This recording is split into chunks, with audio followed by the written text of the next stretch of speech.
Thank you, everyone. The time is 6:31 p.m. Today is Wednesday, May 4, 2022. This is the Lake Balboa Neighborhood Council Board meeting.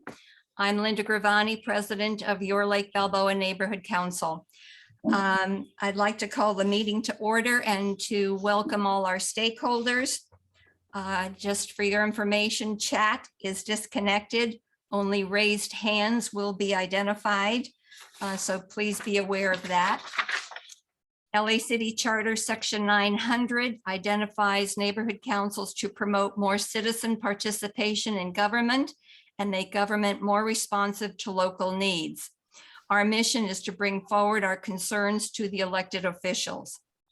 We are a department within the City of Los Angeles. We are required to follow city and state laws. The Brown Act does not allow us to discuss anything that is not on tonight's agenda.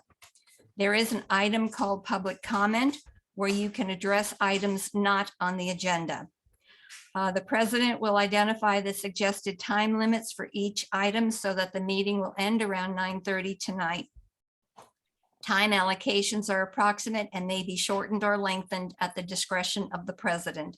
The timekeeper tonight is James Brown. You willing? Yes. Perfect. Thank you. Item number 2, Pledge of Allegiance. James, would you start us, please? Sure. Would everyone who can please stand for the Pledge of Allegiance?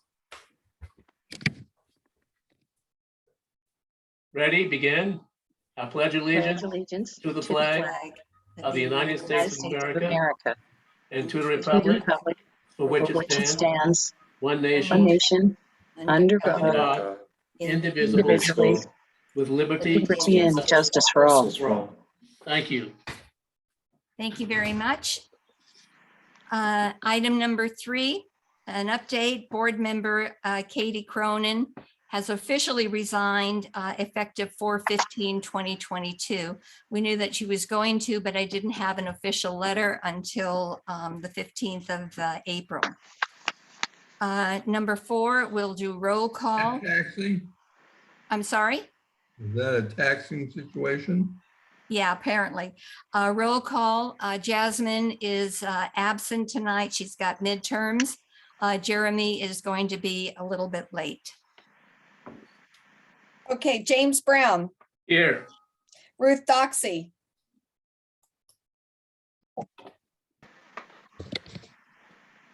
Ruth Doxey. Here, sorry. Jasmine is excused. Linda Gravani. Here. Annie Hanlon. Oh, sorry, I'm looking at an old one. Sandy Joseph. Here. Gary Kay. Here. Danica Middleton is here. Miguel. Here. Alan Nelson. I saw him on listed. Alan Nelson. He's here, but he's on the, Is he on participants?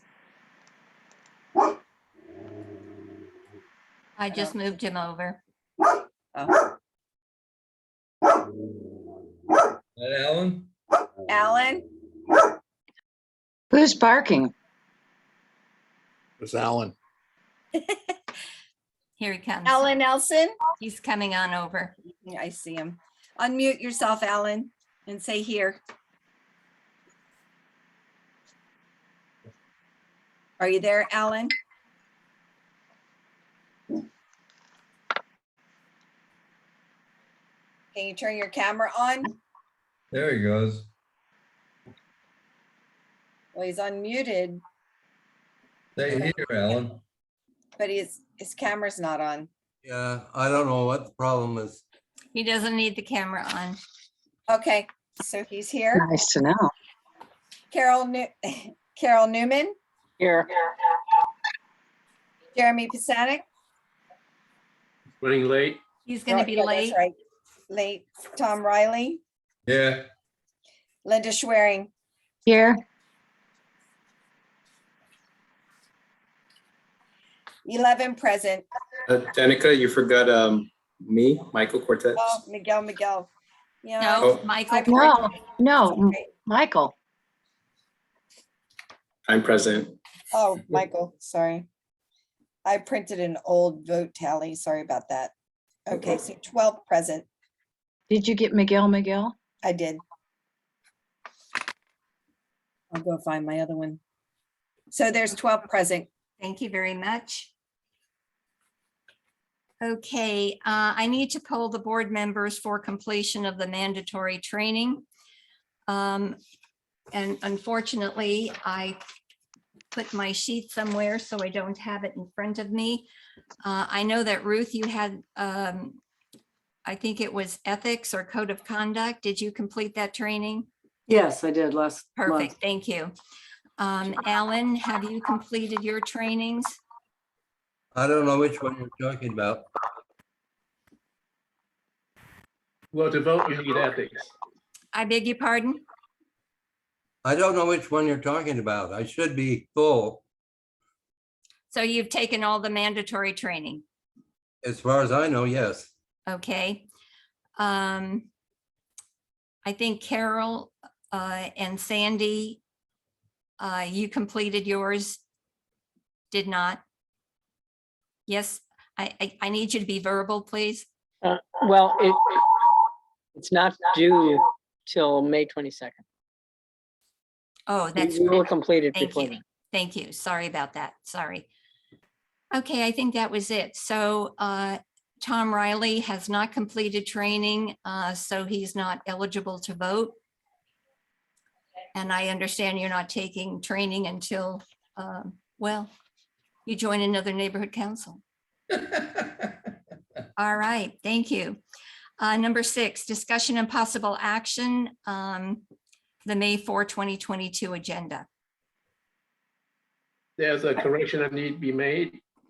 Go ahead. Item number 9, representatives of LAPD. Paul Espinoza is no longer the captain.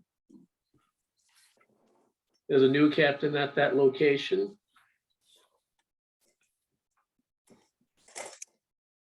And who is it? Brian Wendling, Wendling.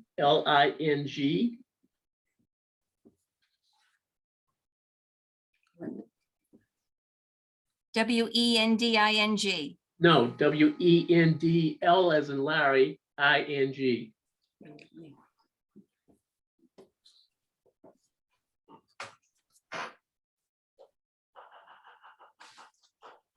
Okay, Email 26929 at lapd.online.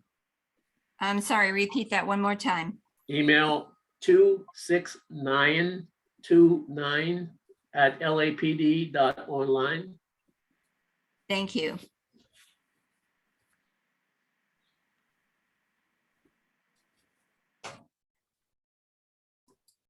I move that we adopt the agenda as amended.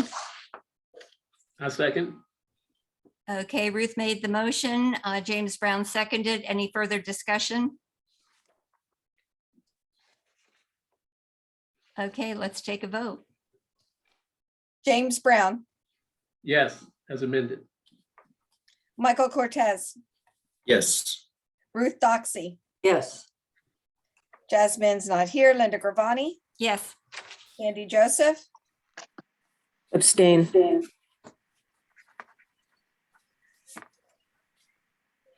Gary Kay, Yes. Danica Middleton is a yes. Miguel, Yes. Alan Nelson, Missing. did I he think we've leave? lost Alan. Okay, so secretary will note that Alan left the meeting at 6:40.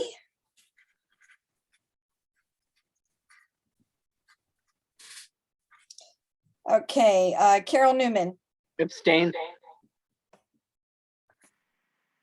and Jeremy's not here yet, and Tom Riley's ineligible.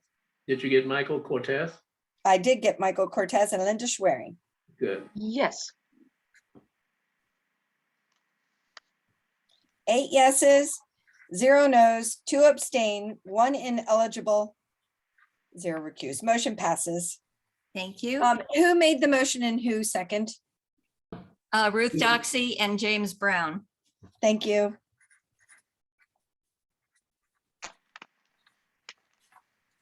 Thank you. Number 7, discussion and possible action for the approval of minutes for March 2, 2022. Danica? Oh. You need that extra half hour. I move that we approve the board meeting minutes for March 2nd, 2022. Second, Second, Danica made the motion. Who seconded? I did. Bruce, Ruth, thank you. Let's see. Beat you, James. She beat you, James. no worries. Discussion? Let's take a vote. Okay, James Brown, Aye. Michael Cortez, I, Ruth Doxy, Yes. Jasmine's not here, Linda Gravani, Yes. Sandy Joseph, Abstain. Gary Kay, Yes. Danica Middleton is a yes, Miguel, Yes. Alan is still, oh, he left. Okay, Carol Newman. Did Carol leave? Was Oh, that Carol. a yes, Carol?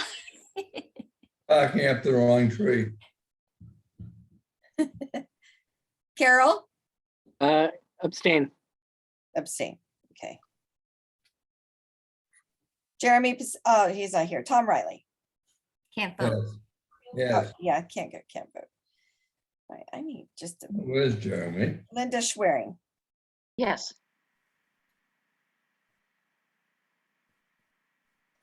8 yeses, 0 nos, 2 abstain, 1 ineligible. Motion passes. Thank you. Would the secretary please note it is 6:43 and Jeremy Pasanik joined us. Thank you.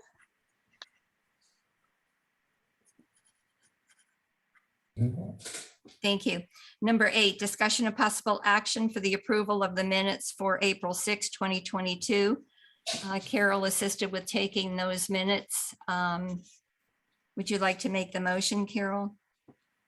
I move that we approve the minutes of April 6th. I second.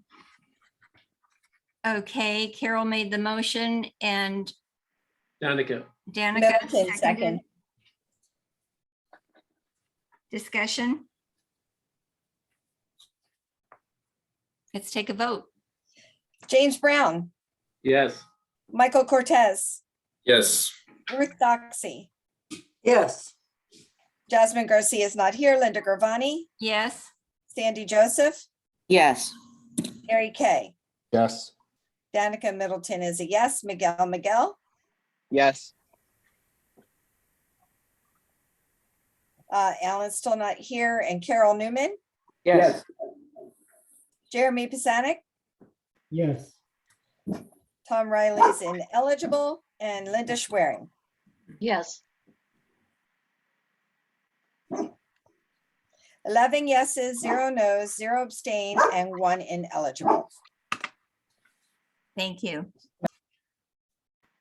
Number 9, announcements and reports from our representatives for our elected officials. I'm looking at the list here.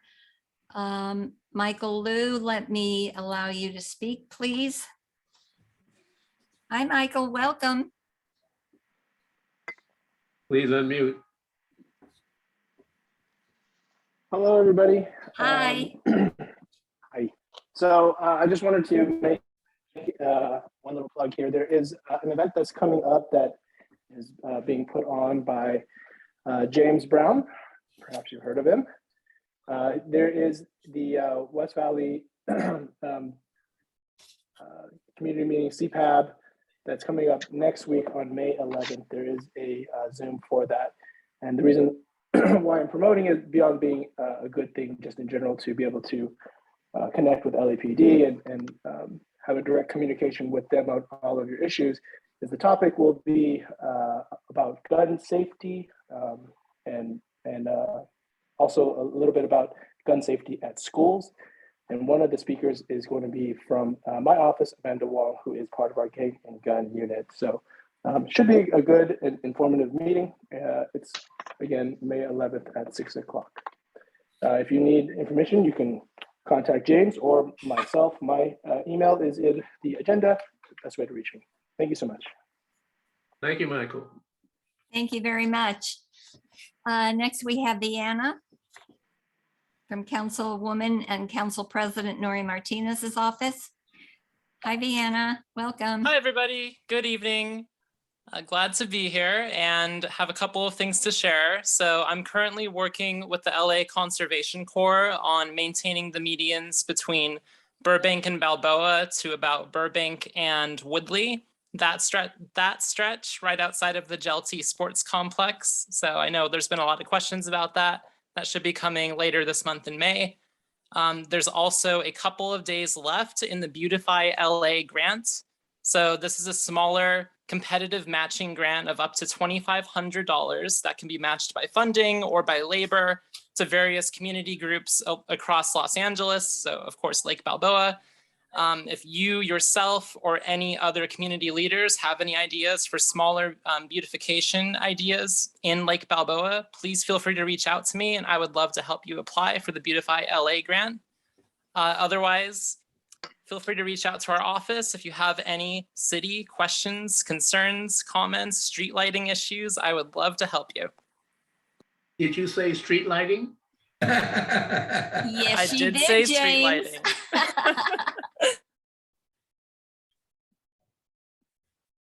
No Thank you, comments? everybody. Later. Okay, perfect. Thank you, appreciate it. I see that Eric Eilenberger, I'm gonna pull you on over. Hi, Eric. I know that you said you don't have time for the homeless, but do you have an update for us? No, I do not, but thank you for asking. I have not been able to attend a meeting. Unfortunately, my schedule has changed a bit, but thank you for Okay. asking. Yeah, no problem. I just thought maybe you're sneaking on and want to tell us something. So thank you. I appreciate what you've done for us in the past. Sure. We'll have a Um, good, I will listen and then just here to listen for today. Okay, perfect. Thank you. Perfect. Thank you so much. Alan has returned. Yes, it is at 6:48. Alan, can you hear us? Unmute.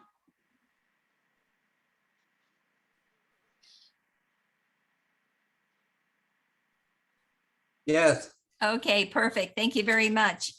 And also, I don't see anyone from any other office other than Daniel from Department of Neighborhood Empowerment. Hi, Daniel. Good evening, everyone. I'm Daniel Johnson from the Department of Neighborhood Empowerment. I have a few updates that are solely based on your monthly profile. So just give me just a second. One thing I will say is that Mr. Nelson is only missing the code of conduct, and I believe that's something that could be completed within the next 4 or 5 minutes. In regards to the Empower LA website, that's normally where you can find the most updated information in regards to training. So there still is a handful of people still missing anti-bias training, aka ABLE training for the department. And there are some folks that are still missing the planning and land use training. I'm still trying to receive clarity around who's on the planning and land use committee. So I will double back and check that information because I am aware that some folks aren't necessarily a part of that committee, but they have completed that training. So I want to make sure the folks that are actually a part of that committee is on that committee and has completed those trainings.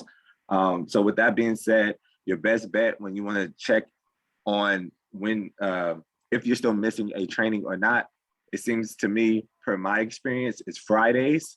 So always check Friday to say, hey, did they update the website or not yet, right? Don't want to check it on a Monday or Tuesday. I feel like the way our department is operating, I think they try to wait for some trainings to come in and then update the website. So on a Monday and Tuesday, if you email me, it requires me to reach out to someone to double check. However, if you didn't reach out to me on a Monday or Tuesday again, automatically just check on a Thursday or Friday. And if you don't see it then, email me right away. Say, hey, Daniel, it's Thursday or Friday, and I don't see it.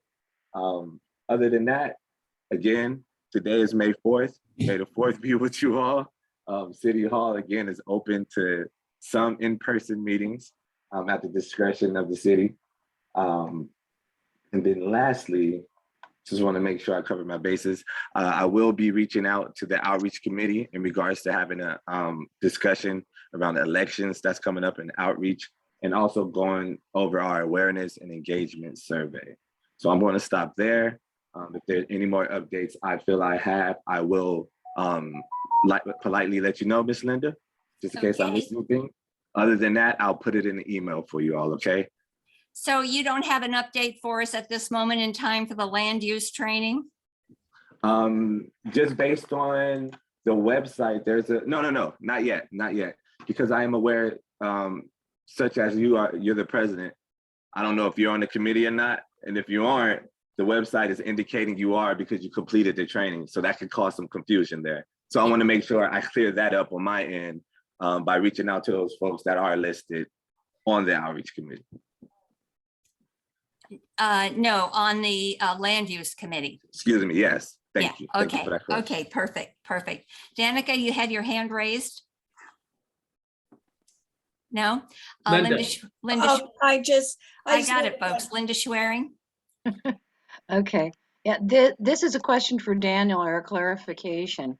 On the monthly profile that you referred to, Daniel, the most recent one, I'm reading that the $10,000 rollover will apply from 21-22 to 22-23. Can you confirm that? With that, I'll have to double check with city clerk funding because our department doesn't, oversee the funds. I know, I saw it in the monthly profile that came from our Dunn manager. That's why I mentioned it. And you're speaking on the 10,000 that can normally be rolled over for the next year, right? Right. Yes. I can, again, I'll double check, but I know normally if you didn't spend those funds, there is opportunity to roll them over, but I like to double check with city clerk because sometimes those stipulations can change. I know it says it's there in our update, right? But I always like to double check. Okay, thanks. I'll be able to provide you with that information by no later than tomorrow for sure. Thank you. Linda, was that in the May update? Because I didn't see one for May, so I don't know if you saw one today. No, I didn't see it today. I think it came either at the end of the month, the first of this month. Okay, perfect. Thank It's you. It's a most recent one. Thank you. Miguel? Yeah, sorry, Linda. I have to head out. School calls, but thank you, everyone. Have a good meeting, and I'll be looking out for the minutes. And pass that test, why don't you? It Yes, is I will. 6:54 p.m. Would you please show that Miguel is leaving? Thank you, Miguel. Appreciate you joining us.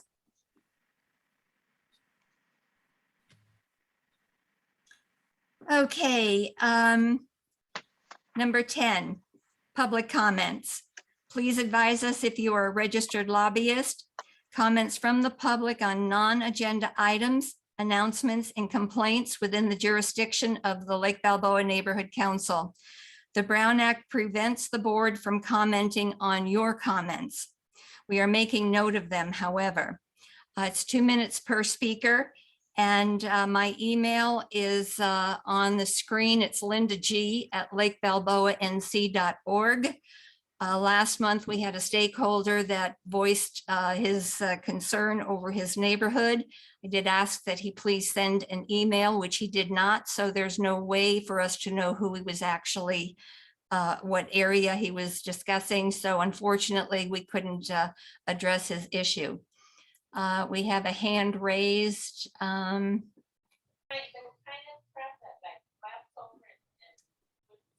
Rudy. Hi, Rudy. Hi, Linda. Good evening, everyone. My name is Rudy Melendez. Wanted to just quickly introduce myself. I'm happy to announce that we made the ballot for California Congressional District 29 this year. And I know Linda knows me from my attendance at the Valley of Lions Neighborhood Council meetings, but I also at one time was a Studio City Neighborhood Council board member. And way back when, I served on the GGPNC, the Greater Griffith Park Neighborhood Council, which is now the Los Feliz Neighborhood Council. I'm a community organizer, South Valley resident. My wife and I live in North Hollywood. And I'm excited to share with you that I'll be your laborer and artist and candidate for California Congressional District 29. I know everyone here is registered to vote. Mail-out ballots arrive next week, and I'm here to earn your support.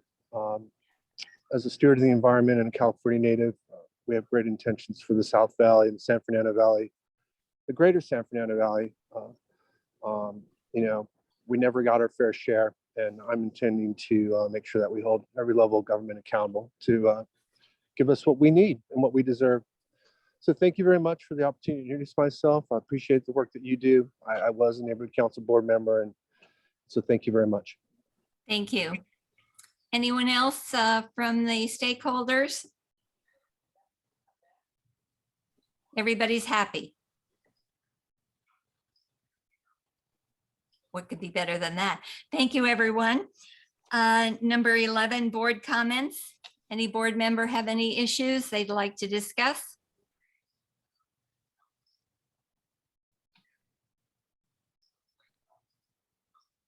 Ruth.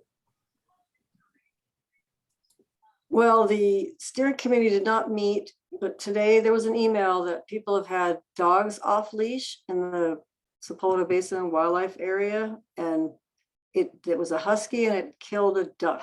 So I just want to point out that dogs are not allowed there, and especially not off leash. Thanks. Thank you. Anyone else? All right. LA City Charter Section 909, Annual City Budget Priorities. Each neighborhood council may present to the mayor and council an annual list of priorities for the city budget. The mayor shall inform certified neighborhood councils of the deadline for submission so that the input may be considered in a timely fashion. So that moves us to item number 12, discussion and possible action regarding Lake Balboa. I'm sorry. I've got that out of order. I apologize. Number 12 actually is a discussion and possible action regarding Lake Balboa's open board seat. Lake Balboa has one business seat available, one senior seat, one organizational seat, and another organizational seat effective the 1st of July when Tom Riley leaves.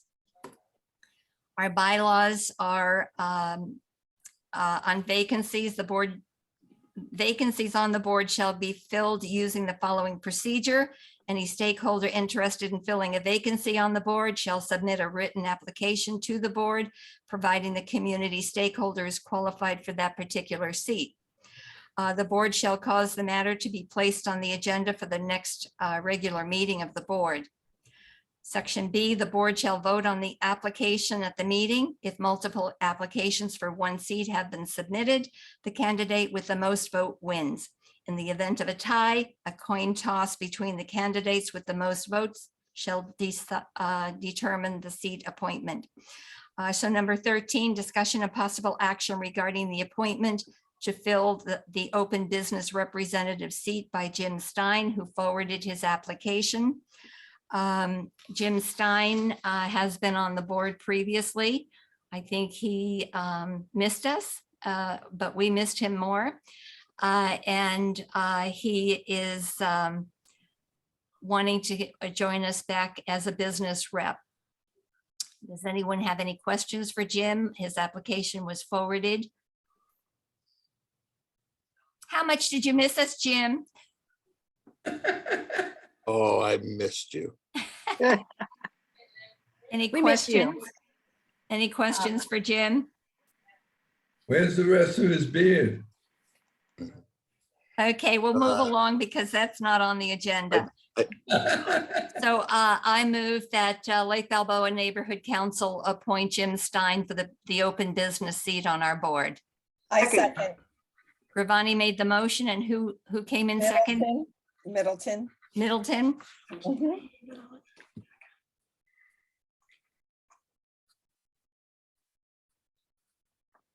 Thank you. Would you like me to toss a coin? No, that's quite all right. So let's take a vote. Okay, James Brown, Yes. Michael Cortez, Yes. Ruth Doxey, Yes. Linda Gravani, Absolutely, yes. Sandy Joseph, Yes. Gary Kay. Yes. Danica Middleton is a yes. Miguel left. Alan Nelson. Yes. Right. Carol Newman. Yes. Jeremy Pisanik. Yes. Tom Riley's ineligible, and Linda Schwerin. Yes. It's really close. Yeah. 11 yeses, 0 no's, 0 abstain, and 1 ineligible. Motion passes. Thank you very Welcome back, much. Jim. Yeah. Really wanted Tom's vote. Exactly. So to make it official, because you were on the board and left, I do have to ask you to take the neighborhood council pledge. So would you please raise your right hand and repeat after me? I pledge to represent my neighborhood with dignity, integrity, and pride. I pledge to represent my neighborhood with dignity, integrity, and pride. I will encourage other points of view even when they differ from my own. I will encourage other points of view even when they differ from my own. I will respect, value, and consider everyone's opinion. I will respect, value, and consider everyone's opinion. I will find the good in my neighborhood and praise it and promote it. I will find the good in my neighborhood and praise it and promote it. To my neighbors and to my neighborhoods and to neighborhoods throughout the city of Los Angeles, I pledge to do this to the best of my ability. To my neighbors and to neighborhoods throughout the city of Los Angeles, I pledge to do this to the best of my ability. Thank you. It's official. Welcome aboard. Okay, thank you. Yay. So number 14, discussion and possible action regarding the appointment of Lake Balboa Neighborhood Council's second signer.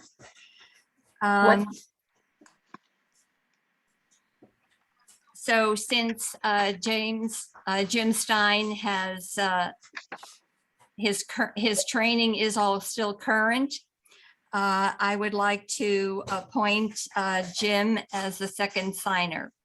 I second. So Gravani made the motion and I seconded. Was Danica? Yes. Thank you.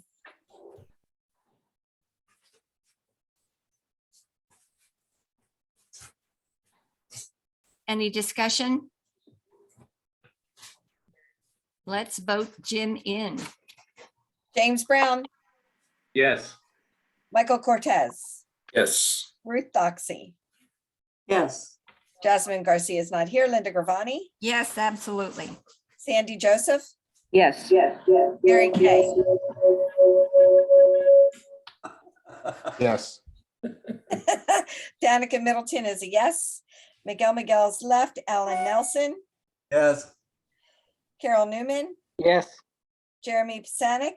Absolutely. Tom Riley is ineligible, and Linda Schwerin. Absolutely, yes. 11 yeses, 0 no's, 0 abstain, and 1 ineligible. Motion passes. Thank you.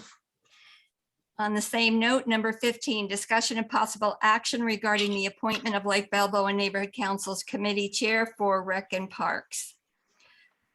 This is the position that Jim held prior to his resigning from the neighborhood council.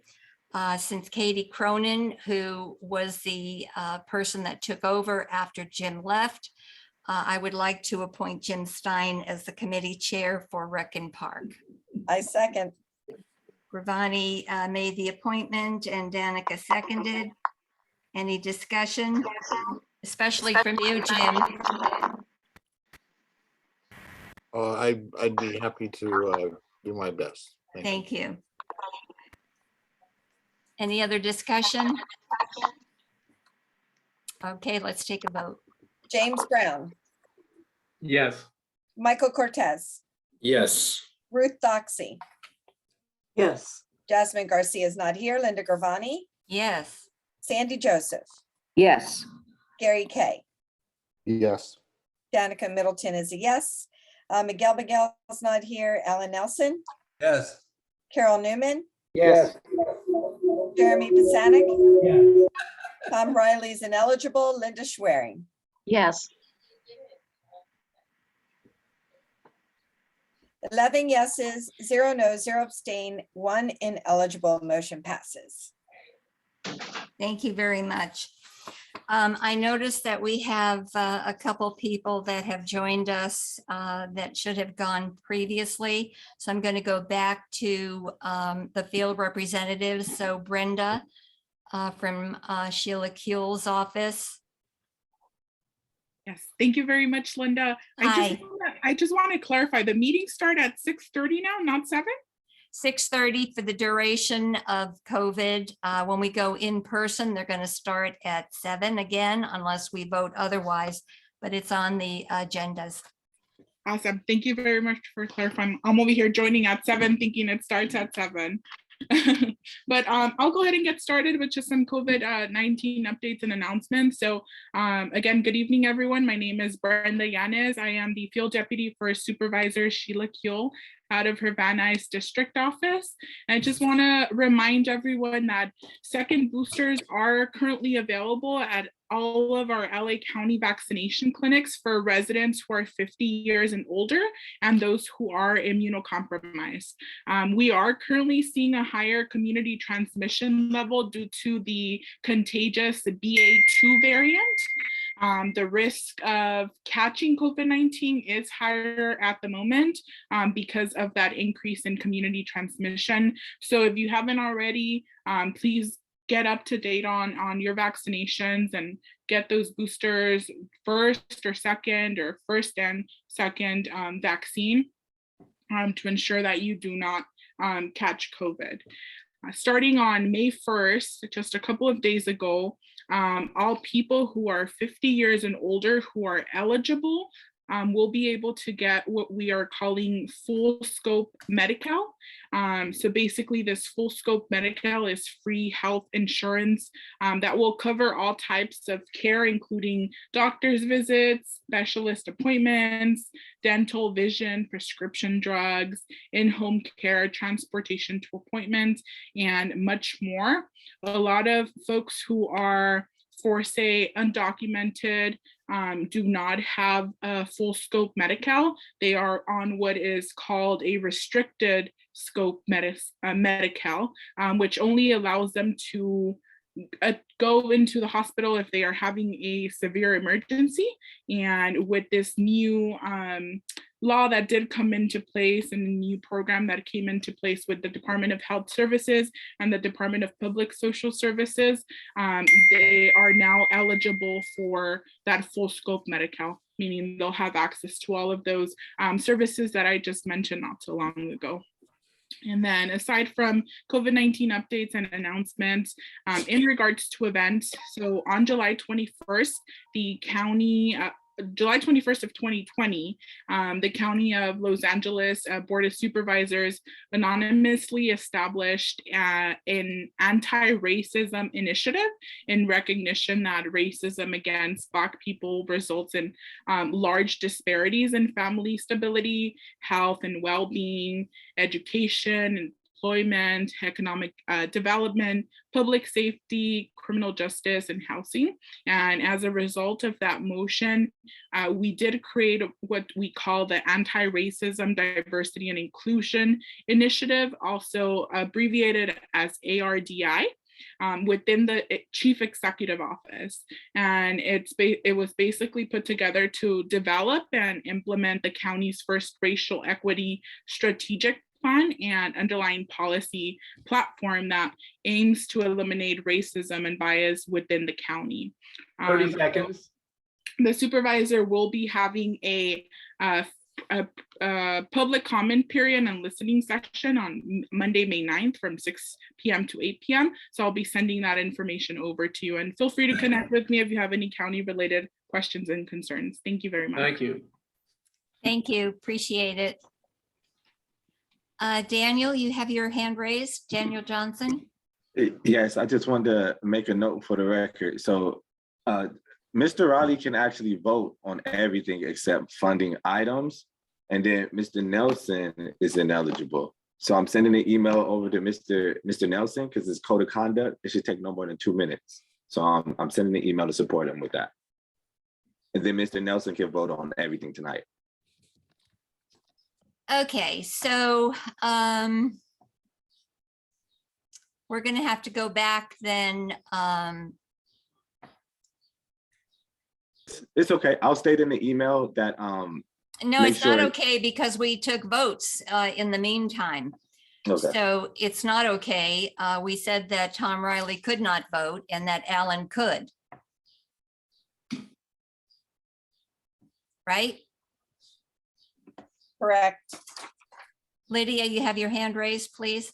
Yeah, I do. And I just want to say to the Dunn representative, it's really important that this information happens at the beginning of the meeting because it really messes things up when you're totaling things up and redoing all the numbers is where mistakes get made. And it's really important that this is stated at the beginning of the meeting. I absolutely agree with that. Thank you. So we're going to stop for a second. Danica, Sure. would you go back and just read off the items? Yes. And Okay. we'll find out what Tom would like to vote on. Sure. Okay. Item number 6, discussing a possible action to adopt the May 4th agenda. What is your vote on that, Tom Riley? Yes, Yes. Okay. And then, hang on, let me put my glasses on. Alan was not here for that vote for we're fine. So now that changes those totals to 9 yes, 0 no's, 2 abstain, and 0 ineligibles. Thank you. Okay, number 7, discussion and possible action for the approval of the minutes for March 2nd, 2022.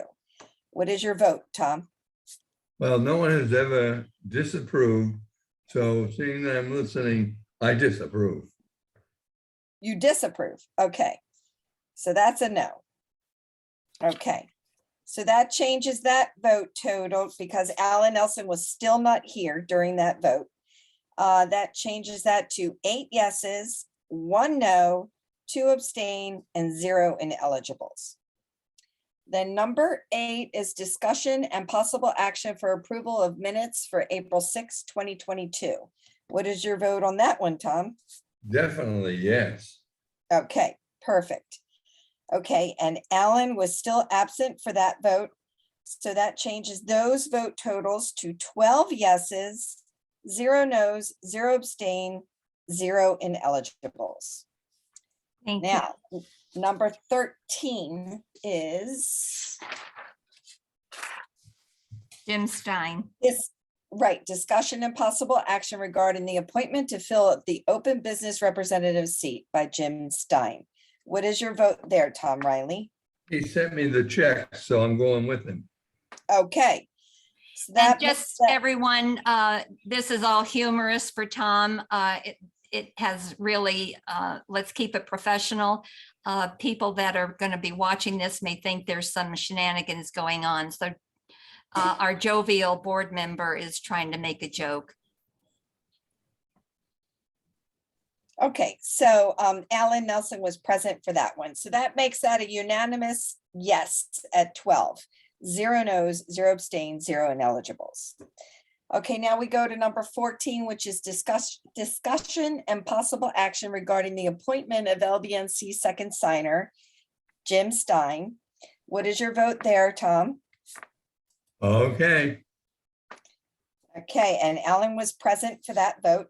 So that makes that also a unanimous 12 yes, 0 no, 0 abstain, and 0 ineligibles. So Then there's we a go to correction. Item 15. So wait a second. Alan is not allowed to vote at Yeah. all.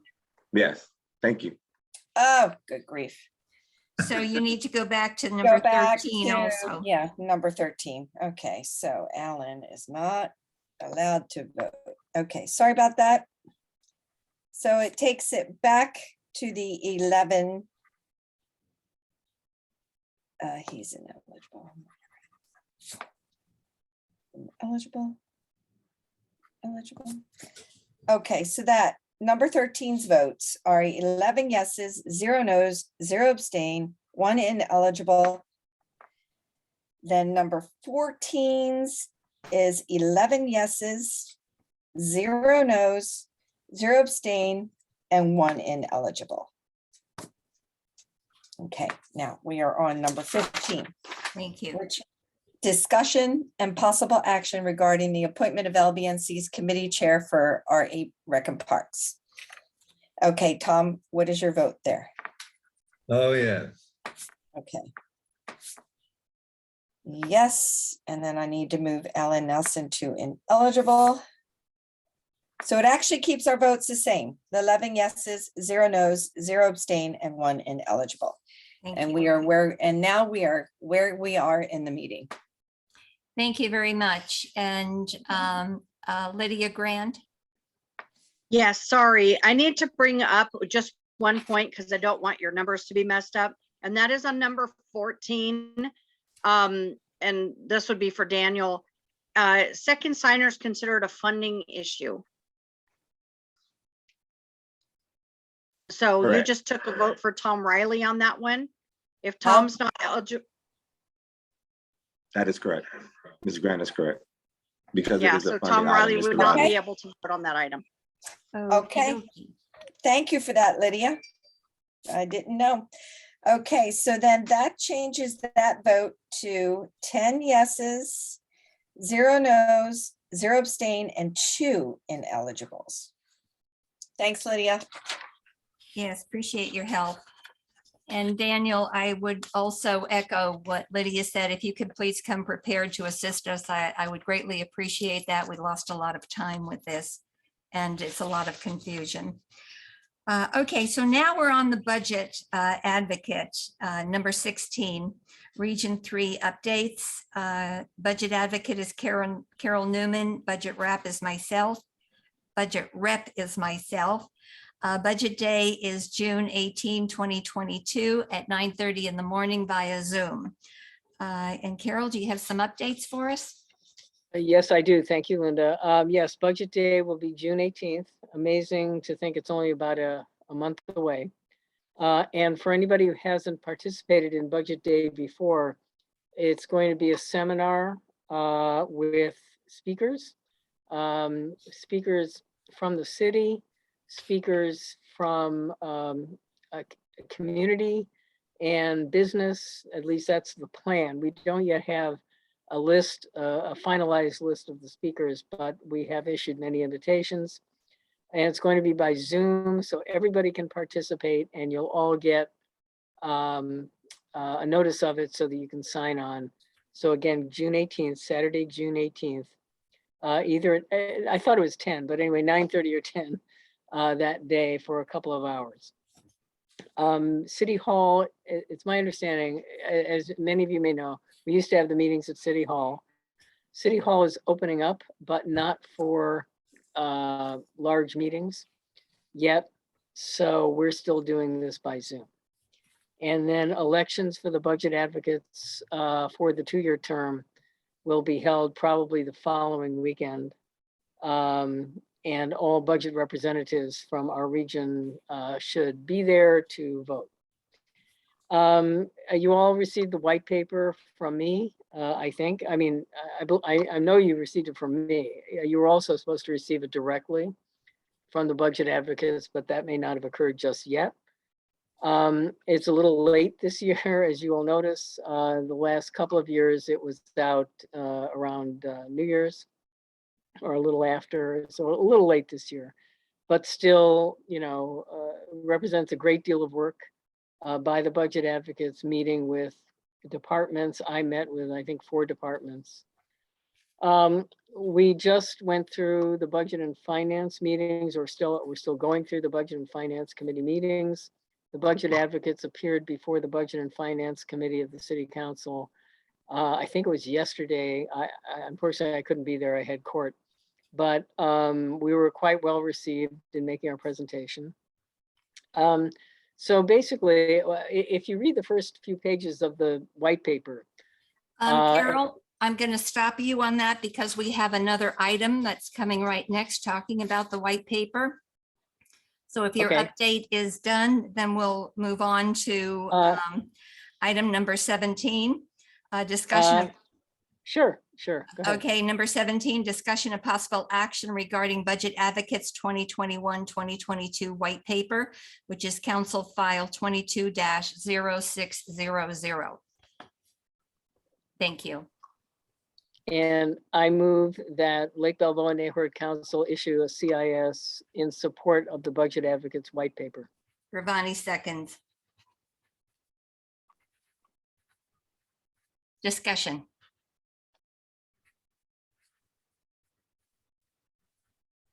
I sent out, along with the agenda, the 133 pages of the white paper with the agenda, and I asked that everyone please read at least the first 6 pages, because that gives an overview of the status that the city is in. So when we say, hey, we need some money for this, that, and the other thing, you'll understand the situation. I know that LAPD has asked for more funding. I don't believe they're going to get it. There's personnel, HR is still called personnel in the city of Los Angeles.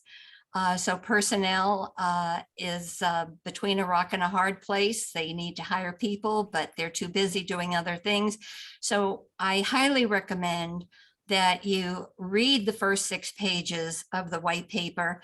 And Carol, is it posted on the Budget Advocates website? Yes, it is. If I can just throw in one small thing. Please. We're actually in better shape than we thought we would be in the mayor's budget. Of course, depending on whether the revenue he's projecting actually comes in. But as you know, the state is like swimming in extra money. And finally, the city seems to be doing better than projected. So even with the federal funds not, even with the federal funds terminating. So nevertheless, we need to keep an eye on this. Labor negotiations are coming up.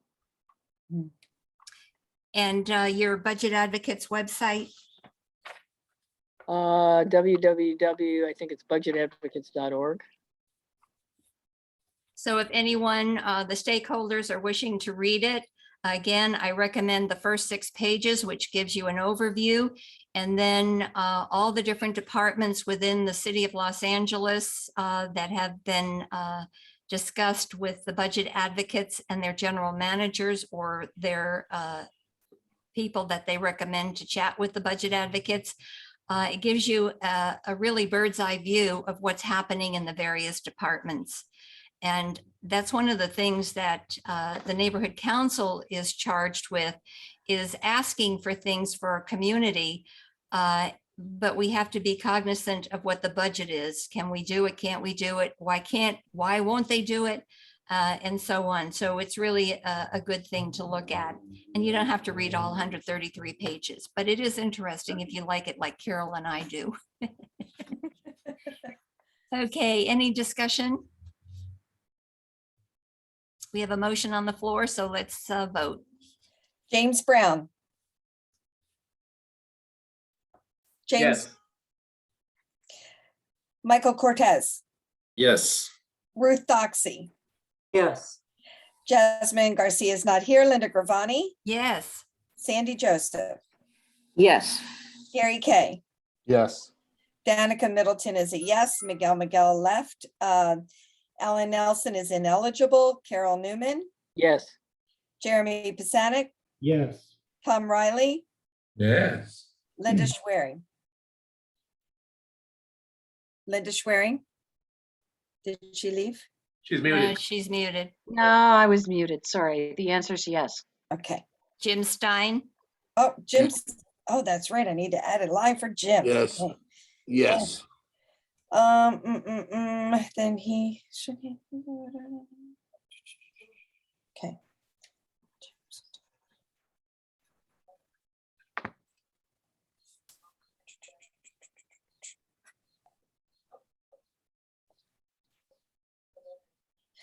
12 yeses, 0 no's, 0 abstain, and 1 ineligible. Motion passes. Thank you very much. Number 18, discussion of possible action regarding human trafficking. Jeremy Pisanik has a short, what is it called? Presentation. Thank you. I knew it was a big word. Thank you, Jeremy. Absolutely, and thank you. As many of you know, this is something that I've been really passionate about. You know, even since joining the board. Just a quick note on item 18, trafficking is misspelled. I don't know if that was already noticed and corrected when we were adopting the agenda, but we may want to put a note to have that corrected before we accept the minutes for next month or whatnot. I'm sorry, you're a little muffled. I'm a little muffled. Is this better? Not really. Not really? Oh, okay, I got a new camera. And it's supposed to be the latest, greatest, and super great, but Well, apparently the camera is okay, but the voice is a little muffled. It's kind of like this. Oh, I'm so sorry. I'll try to speak loudly and see if I can articulate well to see if hopefully it's clear enough. Last time I tried to present, I didn't have a lot of information. I was ill prepared. And so I'm just going to dive right in. It's a very short presentation, and I just want to be able to just, you know, we'll get through this as quickly as we can. Let me see if I can put this up and share. Everybody can see that? Yeah. Perfect. So just a little bit on human trafficking, and there's a specific target, and one of the things that I want to get little pieces at a time. And so I figure, you know what, let's just focus on this one thing. So let me just give you a little statistic. So it's a $150 billion industry worldwide. It's the second largest criminal enterprise. And Los Angeles is one of the largest hubs in the world. It's ranked number 7 in the US.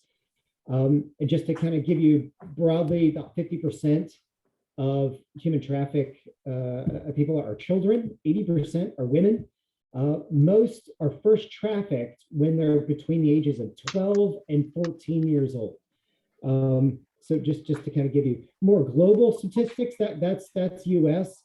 Globally, 40.3 million people a year are victims of trafficking. Women and girls account for 71% of all human trafficking. 9% of human trafficking victims are men and boys, so it's not just women only. 1 in 4 victims of modern slavery are children. And that's usually like Middle East, Africa, that still goes on. And in fact, there's at one point, you could actually go to the grocery store in Sudan and buy a Christian child that was being sold at the supermarket. As an item. I don't know if that still goes on, but that was as early as about 7 years ago. 30.2 million, or about 75% of human trafficking victims are 18 or older, and 25% or 10.1 million people of human trafficking victims are under the age of 18. So how does this happen? So girls under 18 years old living on the street are prime targets because of the homeless situation, because of the border crisis. There's a lot of undocumented, a lot of different people coming through. A lot of them aren't getting any kind of resources, even if they are, picked up in legitimate ways, or they're just being trafficked in, which is unfortunately one of the biggest issues, regarding the border right now. But they're picked up off the street. Hey, you need some money? I've got a great thing for you. And then they get hooked into basically being trafficked. And sometimes they're moved to a completely different area, so they have no resources and no way to be able to connect. And so one of the recruiting things that happens is like a boyfriend, somebody claims to tries to romance them. Hey, let's go on a trip together. They go somewhere, either another part of the United States, to a different country. They never come back. The boyfriend disappears, and they're sold into sex trafficking. and they have no resources and no way to be able to get back. Strip clubs are actually a very prime target to recruit young, vulnerable women. Obviously, most of these women are over the age of 18, but they're looking for cash.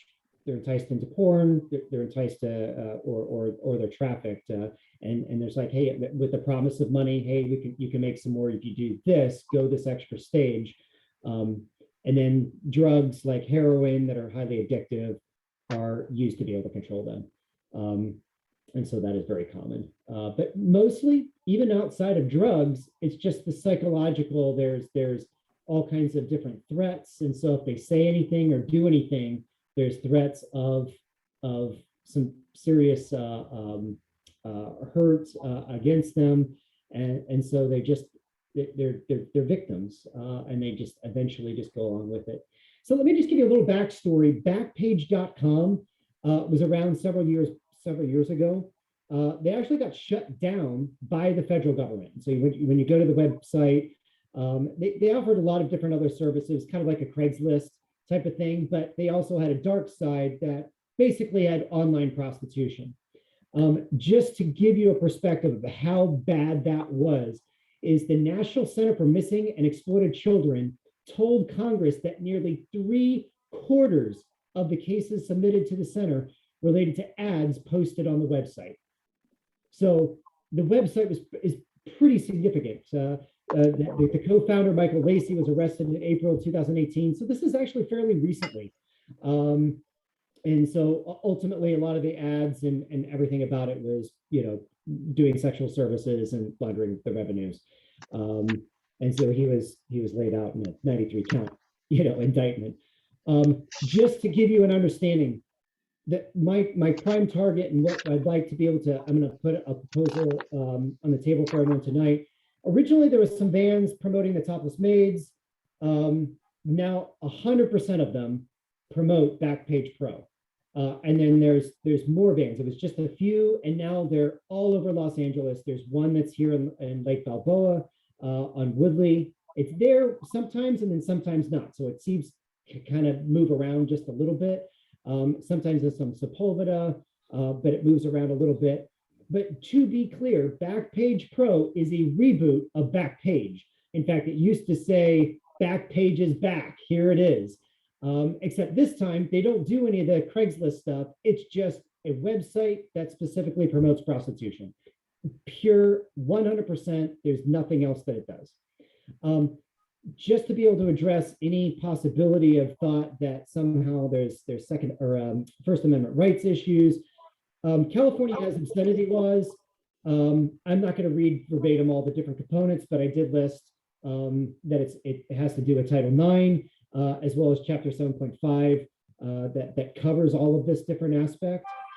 So there's obscenity laws that are state of California. There's also obscenity laws that United States government, so this is on the federal level, that they state that obscenity is not protected under the First Amendment rights to free speech, and violations of federal obscenity laws are criminal offenses. By the way, that is taken directly from the Department of Justice website. So that is verbatim. I just copied and pasted. So on the federal level, that's not protected on the First Amendment, to be absolutely clear. California's prostitution laws, there was a bill, what's it called?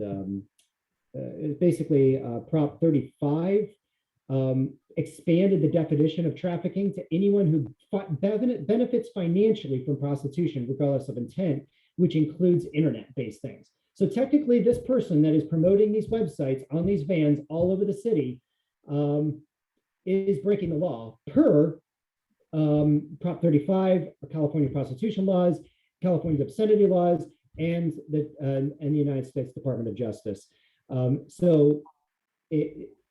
What can we do? Obviously, we want to be able to connect with Mira Martinez. She said that this is a big priority for her. We need to get SCIS regarding that. I'm hoping to be able to reach out to some other neighborhood councils to be able to get them on the board. If all of us say, hey, we want these gone, hopefully they can finally actually do something about it. And obviously you can, you know, contact the local FBI, local law enforcement to be able to investigate. I did reach out. I know at one point it was communicated to me that there is an officer that is investigating these vans. Unfortunately, I've reached out to them repeatedly. I've made phone calls, I've done emails, and that person does not ever return any kind of calls to me or any contact. So I don't know why. You know, maybe it's just being kept under wraps for the time being, but I know that there is somebody that's supposed to be investigating this at the time being. So just real recap, the website actively advertises prostitution, breaks obscenities laws on federal and state level. It's a reboot of a website that was taken down by the federal government. 3/4 of the cases from that previous website were all submitted to the National Center for Missing Exploited Children. And these vans are all over Los Angeles, including one here in Lake Balboa. So that's all I wanted to share. And let me just answer a couple of questions before I be able to okay. I'd ask you to please stop sharing the screen so we can see the raised hands. Thank you. Sure. Is there anything that we can do besides having a resolution? I know that you show that this is a big issue for Nuri Martinez and has been ever since she joined the city council. So Deanna, I don't know if you've got anything you'd like to add, but if we see any of these vehicles parked in our community, what should we do? What is your recommendation? And can we do anything or what? Definitely, if there's a new vehicle, at a minimum, send it to our office. It definitely is something that the council president is passionate about, as you have indicated. So I think this is a further conversation that I'll have to have with my office, but I would love to see what action we could take going forward here. I wonder if that could be added to my LA 311. If it's sitting completely still and is not being moved at all, there's a good chance that the Department of Transportation could act on it. But to my knowledge, they tend to move these vans. Okay. Yeah, that is correct. And just to read it, so the person that's been using these vans have gotten really smart. They've got handicap placards so they can park for extended periods of time, and they've got they do move them. They're very smart with them, so they don't get towed. So yeah, that is the case. Okay, we've got a couple questions, Jeremy. The first question, let me see who raised their hand first. James Brown and then Ruth Doxey. Thank you, Jeremy. A couple of things for you. First of all, when you have the opportunity, can you send me the name of that officer who hasn't gotten back to you yet? Yes, maybe I can step in and lend a hand with respect to that. Second is a question. Next door is still doing, not next door, but Backstage is still doing the same things that they were doing back in 2018 when their website was taken down. It sounds like it is the same thing. Maybe it's a slight change here nor there. What efforts have been taken have you reached out to anyone other than the LAPD person for assistance in reference to this? I haven't.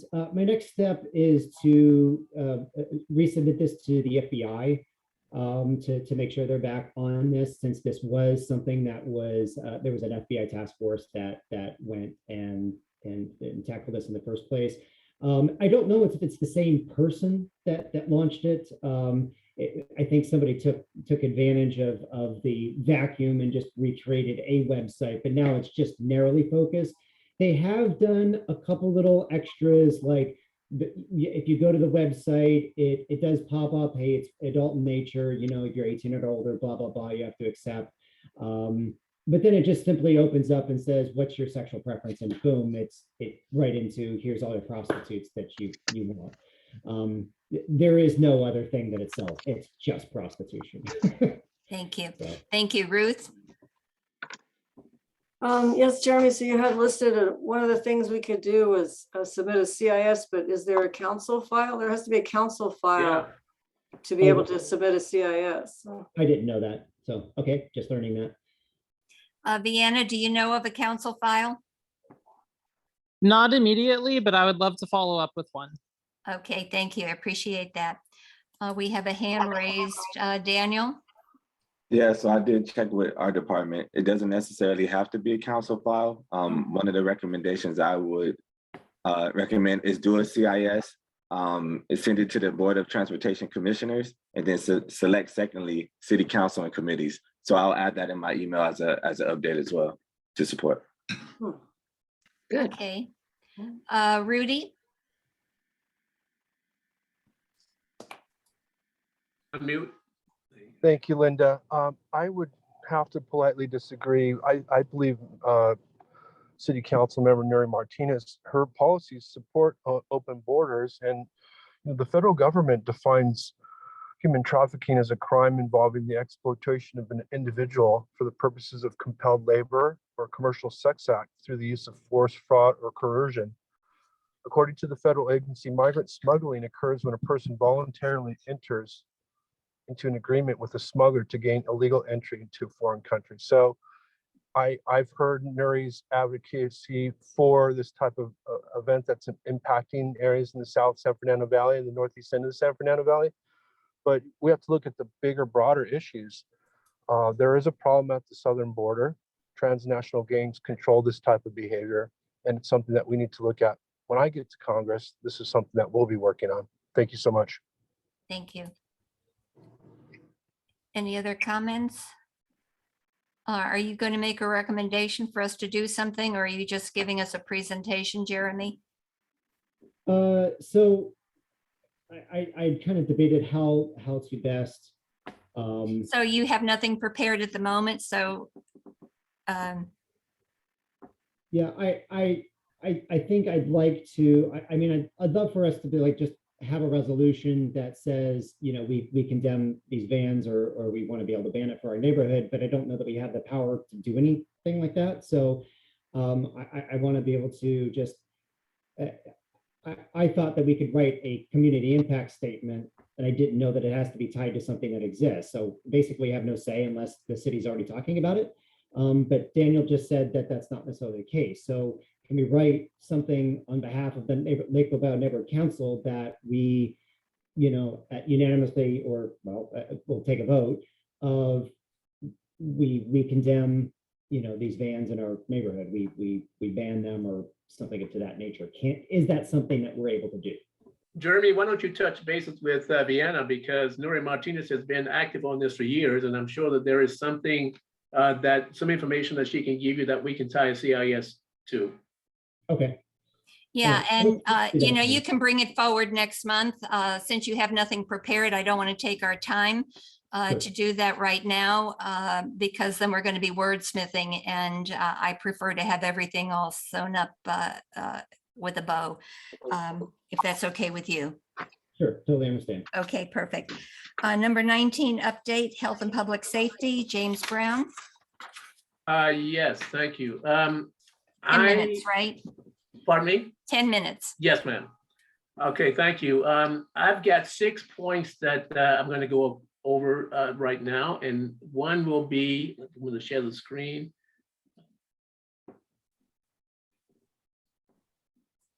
Many of you have been complaining about, can everyone see this? Yes. Many of you have been complaining about street lighting power outage, and the city of Los Angeles is besieged by a number of these complaints and a number of power outages that have been reported to the department or the Bureau of Street Lighting. On the screen, you'll see how to report a street lighting outage. I know that in the past, and probably still going on, Nuri Martinez's office, Vienna, has been taking information regarding power outage on your street, but you can also file a report online, either through MyLA 311, call 311, or go to or email bsl.streetlighting at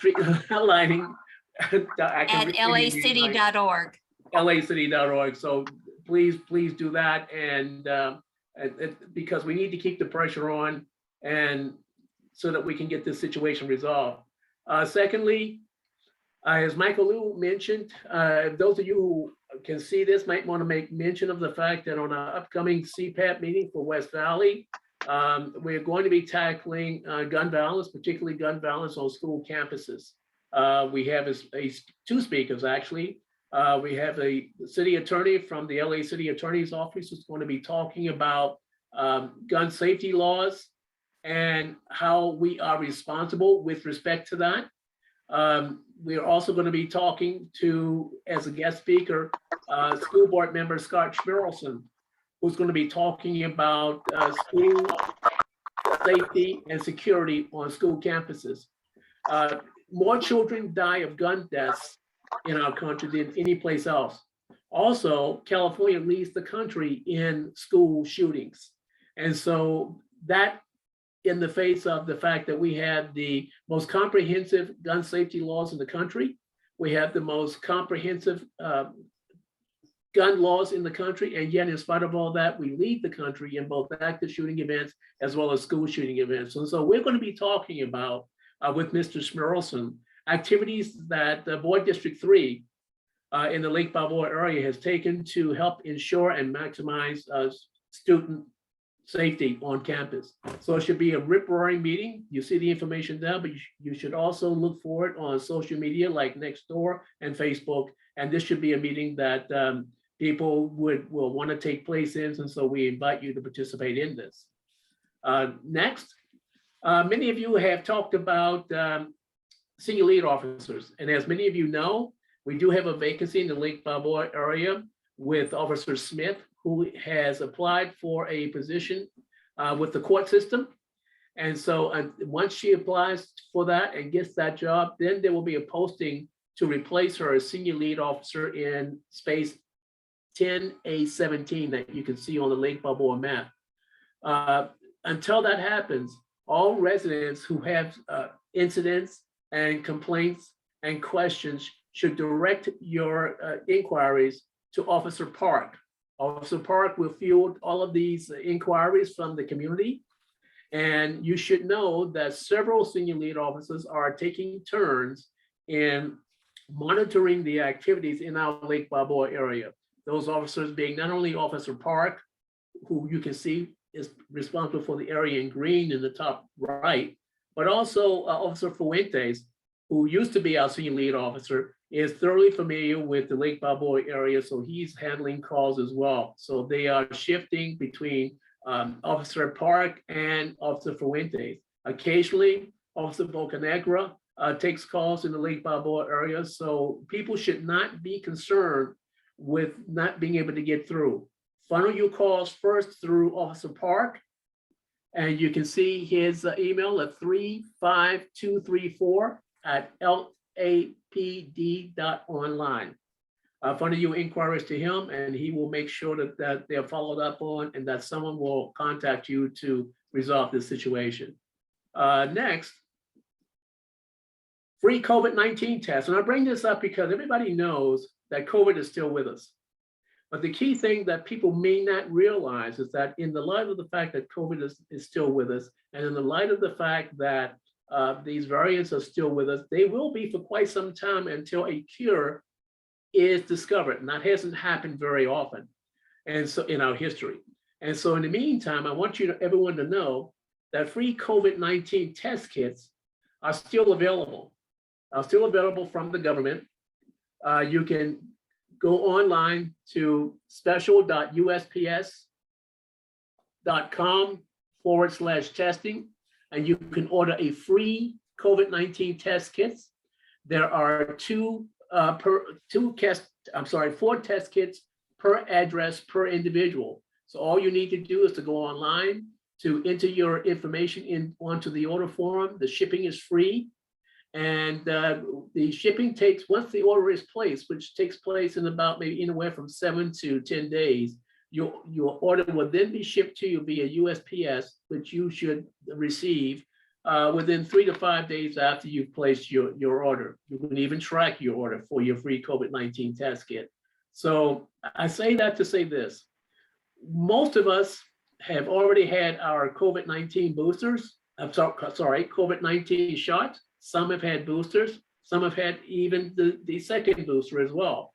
But we need to take into effect that we need to continually monitor our surroundings, because as we are out and about involved in other people, involved in open circumstances and closed circumstances, closed environments, not only should we be in a position where we should be able to judge whether or not you should use a mask, but at the same time, if you have people at home who have medical issues, you may want to seriously consider getting that second booster shot to protect them and to keep them from suffering the serious conditions that they may suffer if they contract COVID.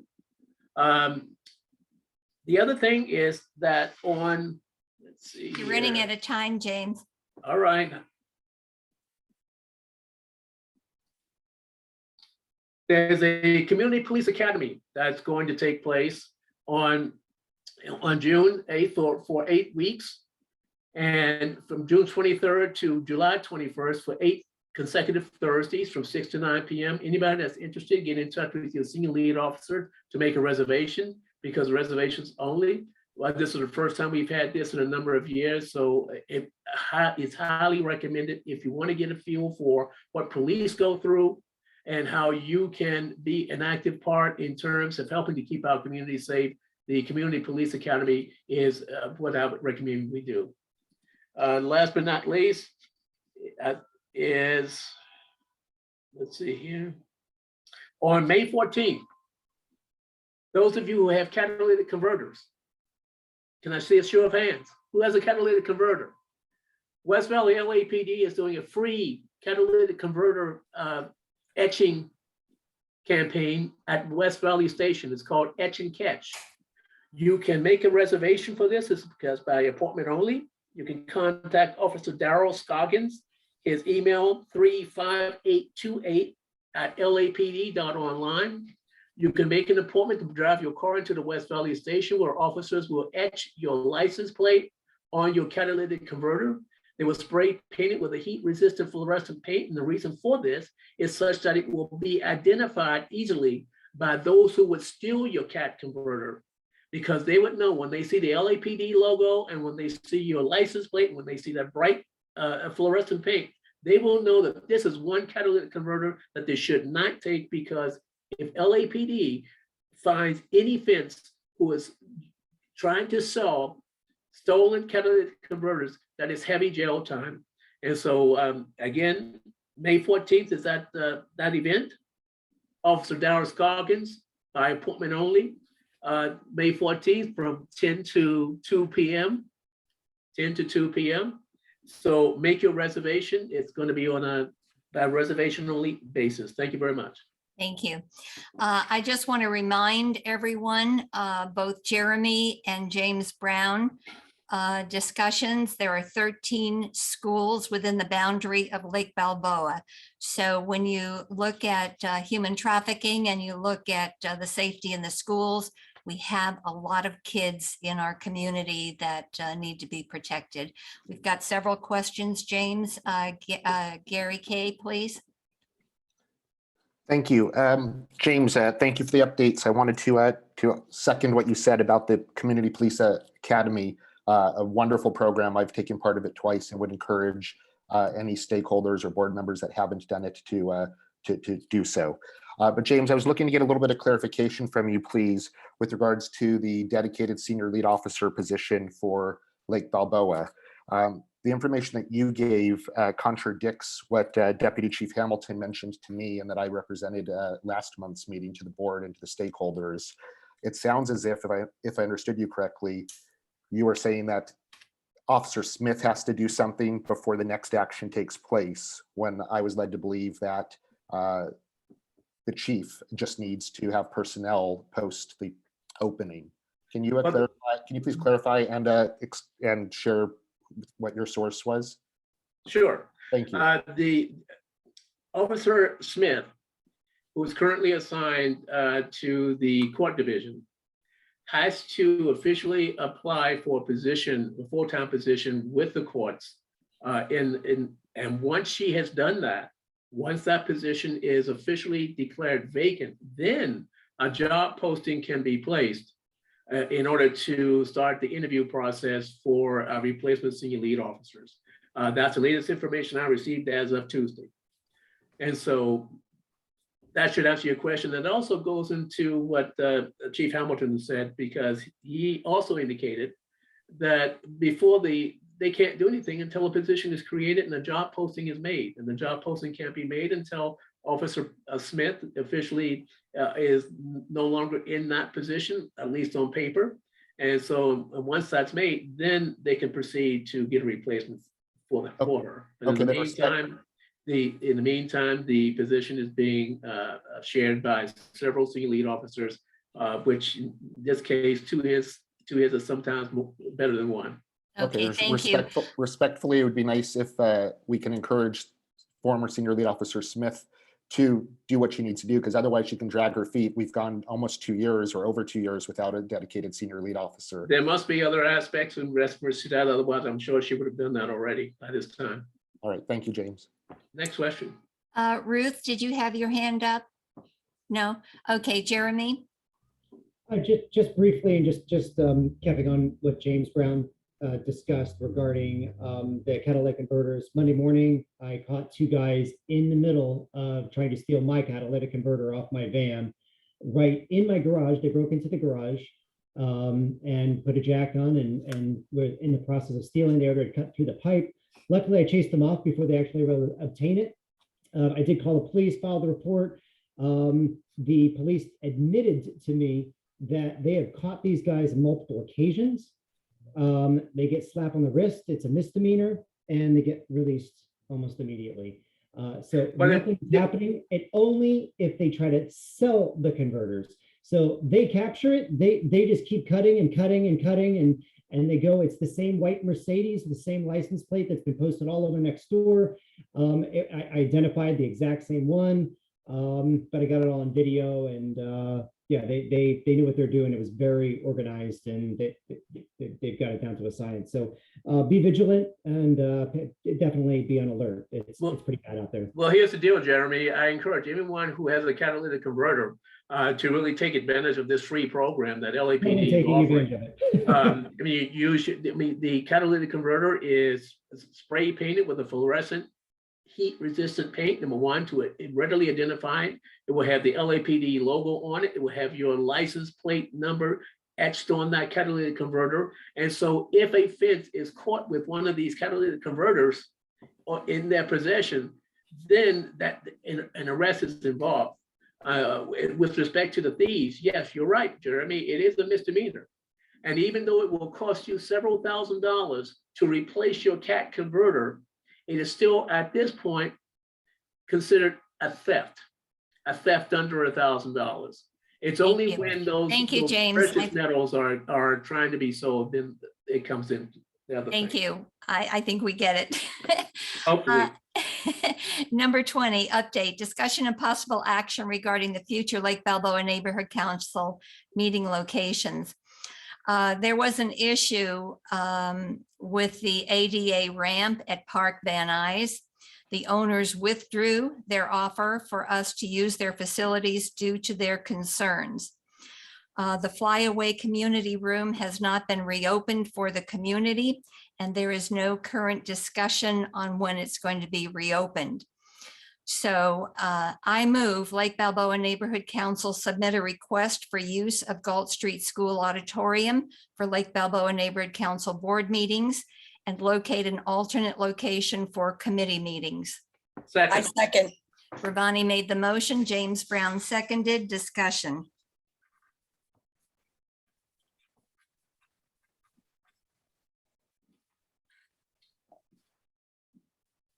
Linda Schwerin. Yeah, I would just like to say that the contract administrator or advisor for our council, Jeff Brill, has already been made aware of the Van Nuys Flyaway and also Galt Street School. And he will follow up with LAWA with regard to whatever requirements are needed for reestablishing meetings at the Van Nuys Flyaway, and and he looks forward to receiving from you information with regard to Gulf Street School. So that's all I have to say. Thank you. Michael? Yeah, I'm okay with it. I think the only thing I would just see is the school up to date with their technology. I can imagine we may need to go hybrid and just making sure that the future location is ready for this new era where we may have to offer Zoom. So. Yeah, there's discussions that are going on between Dunn and several neighborhood council groups. The difficulty that is arising is if indeed we do continue with Zoom meetings in our neighborhood council, if there's one person that is having difficulty, we have to stop the meeting. And if they can't get connected, we have to terminate the meeting.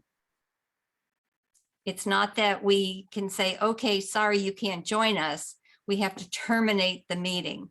I do understand that Gulf Street School has updated equipment so that it shouldn't be a problem. I have a stakeholder that has the hand raised. Let me just go to the stakeholder, Rudy. I'm going to ask you to unmute. Hi, Rudy. Thank you, Linda. I'm anxious to get back to in-person meetings as like most stakeholders. And I think many board members, as much as I like Zoom and auditing neighborhood council meetings at home after work on my iPad, my cell phone, and my wife's iPad, nothing beats meeting in person. But I actually raised my hand for the previous report. I just wanted to quickly say, if you haven't already done so, please consider signing the recall Gascon petition. We need to put teeth back into crime fighting. It's one thing to get your catalytic converter engraved and painted, but it's much more easy to sign the recall petition. Thank you so much. Thank you. And we've got Jeremy. Yes, I was just asking, whatever happened to that other property? I thought Linda Schroer was working on it. I may have missed something somewhere, but yeah, unfortunately, because of ADA, the owners said, no, I don't want to take the risk of getting sued. And until that is corrected, they said, really sorry, and we're going to withdraw it. Aaron DeVandry. Hi, Linda. I was just thinking about the Zoom plan. I think Zoom does benefit some people, especially myself, since I can't be there for the meetings, but I do watch them all. But I think that going forward, it's going to be very difficult to have a Zoom meeting when you're in a meeting hall, because you're going to have to basically have a camera on every single person there to make this work that way. It sounds ridiculous. I think better would be maybe having a single camera up that just streams the meeting somewhere, like Facebook Live or even on YouTube, rather than have a Zoom meeting. To me, that just makes a lot more sense planning wise than doing a Zoom meeting when you have to meet in person as well. That's just my opinion. Thank you. Thank you. So we have a motion on the floor. It's been seconded. We've had discussion. I see another hand raised. Just a second. Stacy. Am I unmuted now? Yes. Quick question. So, I mean, obviously there's a lot of oversight that needs to be addressed with regard to when and where in-person meetings might resume. But if that is the case and in-person meetings do resume, obviously I know you'll have to figure out whether it's going to be hybrid or not, but will they still, regardless, will they still be recorded and posted for the community? We in the past, actually, we're a little off topic. We're just looking for a location and not necessarily how that's going to go. But in the past, we had our video camera live streaming to, I forget where it actually went, but we did do that in the past. It wouldn't be something that where people could raise their hands from home and the like. But anyway, we have a motion to, thank you. We have a motion to use Gulf Street School and look for another location for committee meetings. Any other discussion on that? Okay, let's take a vote, please. James Brown, Yes. Michael Cortez, Yes. Ruth Doxey, Yes. Jasmine Garcia is not here, Linda Gravani, Yes. Sandy Joseph, Yes. Gary Kay, Yes. Danica Middleton is a yes, Miguel left, Alan Nelson's ineligible, Carol Newman, Yes. Jeremy Pisanic, Yes. Tom Riley. Did Tom leave? I don't see him. Tom is, I just saw him as an attendee. Let me Did? move Let me him see. over. I'm seeing him as an attendee. I don't see him. I just moved him, so he's in the process of coming over. Should pop up in a second. Okay. Okay, well, we don't know if he Linda was here. Schwerin? We don't know if he was here for the discussion or not. He was. I did note that I saw. There him. he is. Okay. Unmute, Alan. You mean Tom? It's Tom Riley we're waiting Yeah, for. Tom, unmute. Do you vote for Gold, Tom? Okay, well, Tom, oh, He's there he is. coming on now. Okay. Tom? Yes. Okay, perfect. Linda Schwerin, Yes. Jim Stein. Jim still here? Unmute, Jim. Unmute, Jim. Jim Stein? Jim, My vote is abstain. okay. Abstain, okay. 11 yeses, 0 nos, 1 abstain, 1 ineligible. Motion passes. Thank you, appreciate it. Number 21, update, discussion and possible action regarding the Linda Pruitt Memorial Emergency Preparedness Outreach. Sandy Joseph. Well, as you know, reported on the previous number 20. So it has been almost a year that quite honestly has almost broke me personally, but it is what it is. We were moving forward. We were allowed to promote the event. So we ordered flyers and everything was a go for Park, VNY, the hangar. And unfortunately, on Friday late afternoon, I received notice that unfortunately we were no longer going to be able to hold the event there because of a minor technicality in the ADA ramp. So, in the ramp to get to the hangar. So the owners decided out of, a caution to not hold the event, and they wanted to, but just to protect, if God forbid, if something happened to somebody. So that was Friday, and, scrambling to try to figure out, what to do. But luckily, Marty Wall, who is the treasurer for the Southern California Preparedness Foundation, where Linda Pruitt was the secretary, he reached out to a captain at Fire Station 88. And it just so happens that apparently May 14th is a very popular day for everything. So not only is it Catalytic Converter Day, it is, Fire Station 88 Day. It was going to be the Linda Pruitt Memorial Outreach Event Day. So it's a huge day. But the good news is that even though we can't have it at Park Van Nuys anymore, we are able to go to Fire Station 88. They are having their own day where I believe all fire stations are going to hold an event. It's called the Fire Service Day. And they're going to have a presentation, they're going to have demonstrations. And because of who Linda Pruitt was, and who will always be to not only the CERT community, but indeed to our Lake Balboa Neighborhood Council community, they are going to do a memorial presentation about her. So her family will be there. They will receive some certificates from our elected officials. We've invited retired battalion chief Stacy Gerlich to speak about Linda Pruitt. It is the best case scenario for an alternate venue in regards to the time that we had, what we had, and that we wanted to have something, you know. But she is going to be with a sea of green. There's going to be a bunch of CERT people with CERT vest. She loved all first responders, and she loved her community, her family, her friends. And so it is the most, I think, the best thing we can do to honor her. I will be there from 10 to 2. That's the time. It is at Fire Station 88. It is May 14th, 2022 from 10 to 2. The address is 5101 North Sepulveda Boulevard. That's in Sherman Oaks. I hope that you will come down and at the very least, you know, come meet the first responders and come check it out.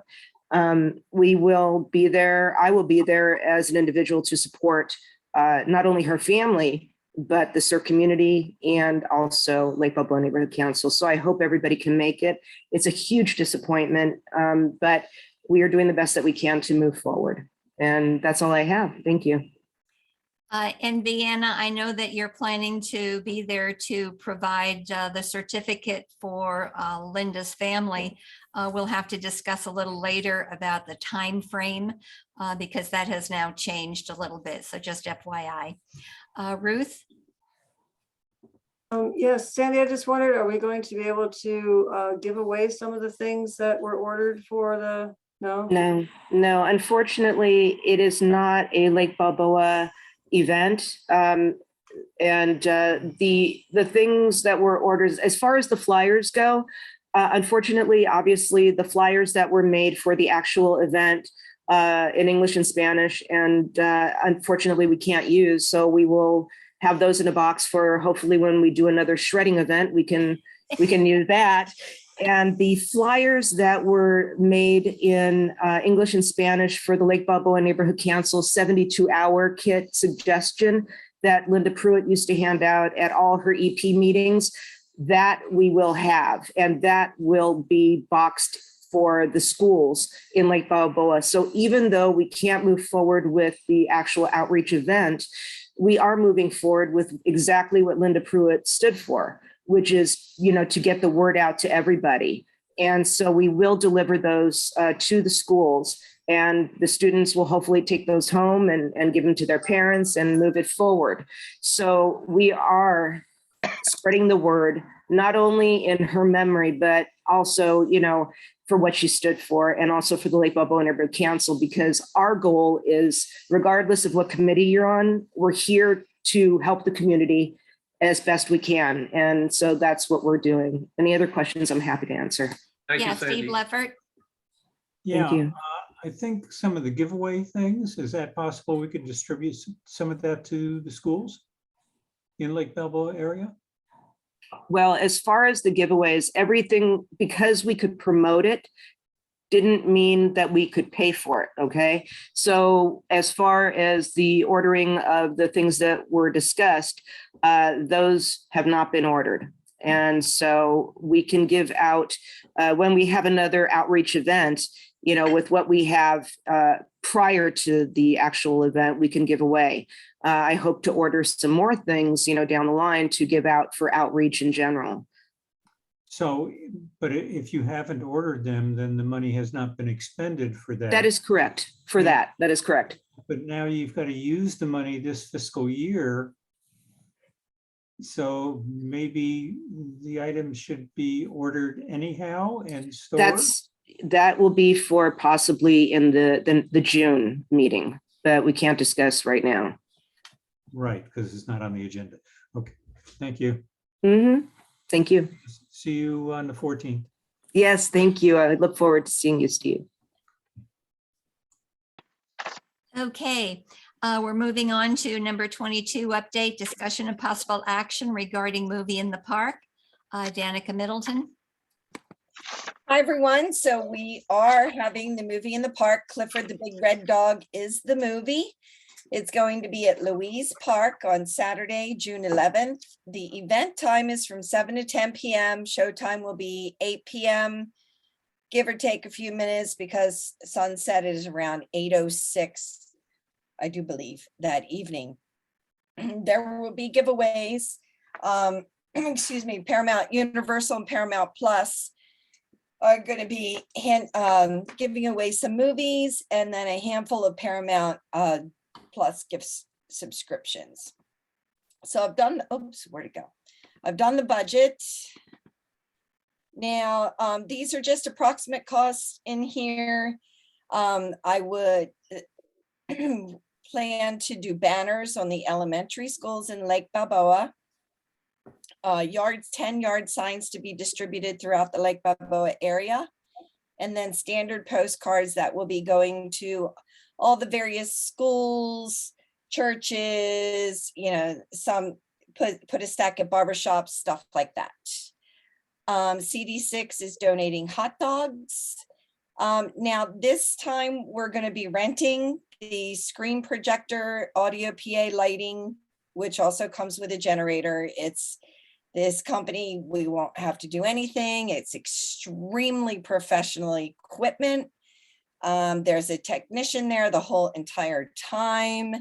It will look like a very professional event. So I do have an email into Film LA because I know in the past they've been able to donate it because they use our city streets and whatnot, but I don't know the outcome on that one yet.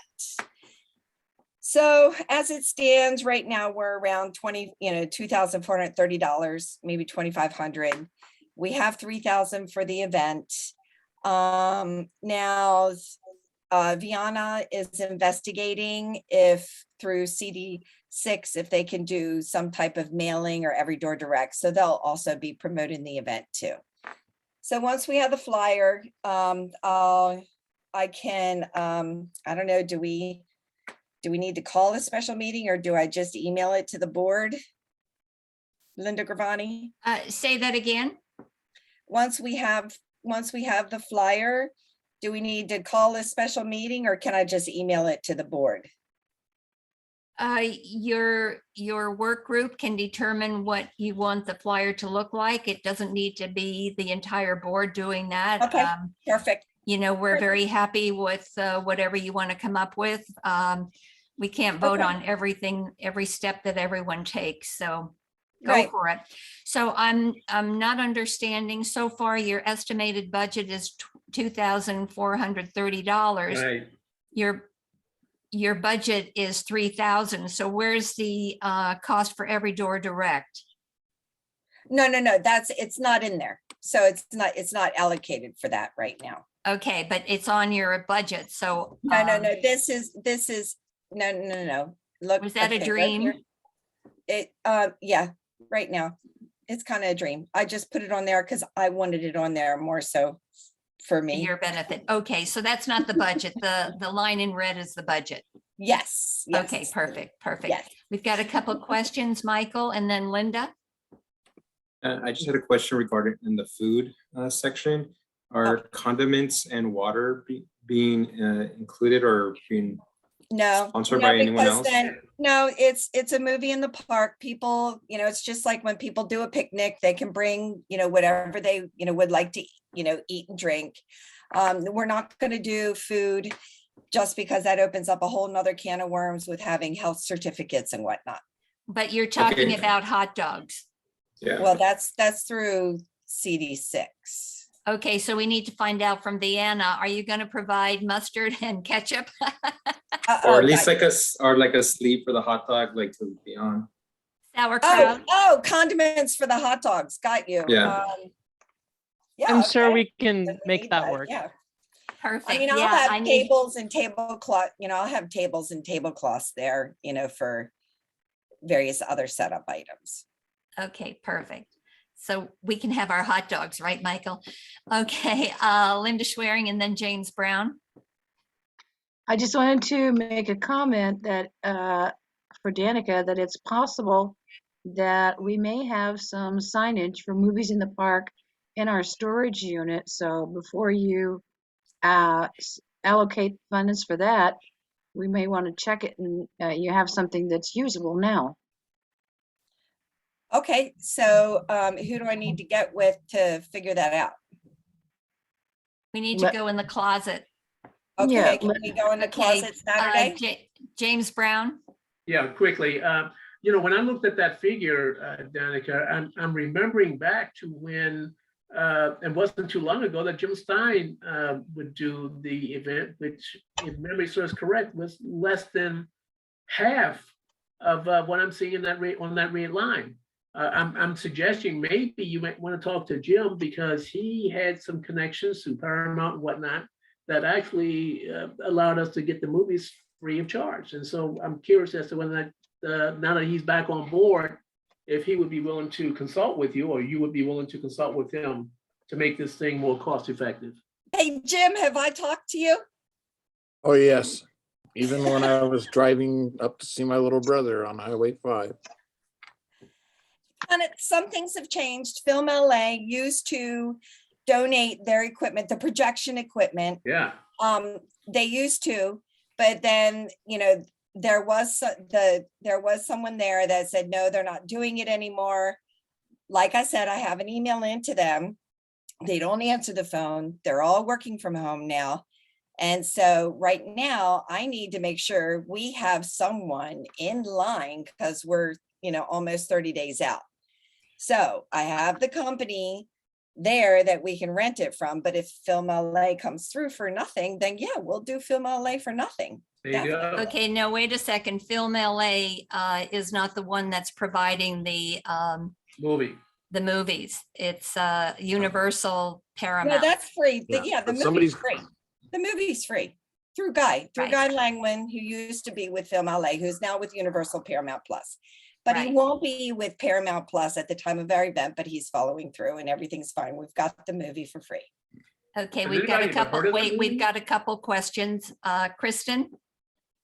Just wanted to say that in the storage, the banner that we had before, you used to have a poster to adhere to the banner, and that was given to us through Film LA. So you probably will not be able to use that and we'll have to have a new banner. I just know that ahead of time. Thank you. Stacy?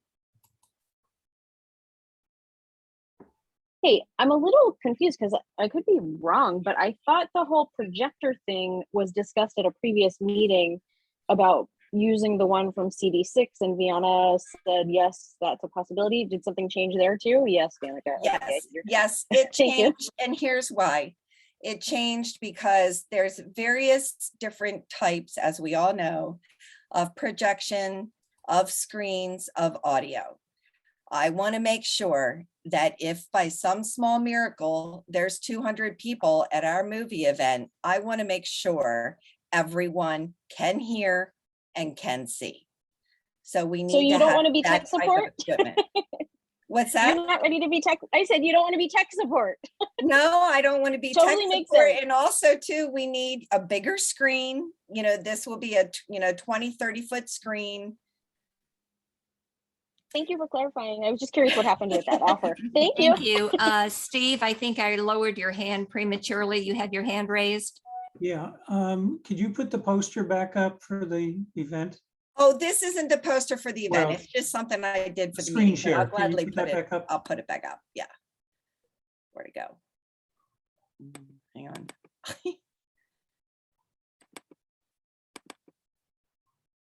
There you go. We don't see it. Don't see what? Oh, you don't see You it? have to stop your share and share the thing that's open. Oh, gotcha. There we go. Do you see it? Yeah. Okay. Oops, hold on. Keep it there for a sec. Okay, thank you. You're welcome. My granddaughter may be in town then, so I want to know what. Oh, perfect. Okay, I know there was another hand raised. It was Jim Stein. I took my hand down. Okay. Okay, there was nothing to vote on, so let's move on. Number 23, discussion and possible action regarding digital communications policy passed by Board of Neighborhood Commissioners.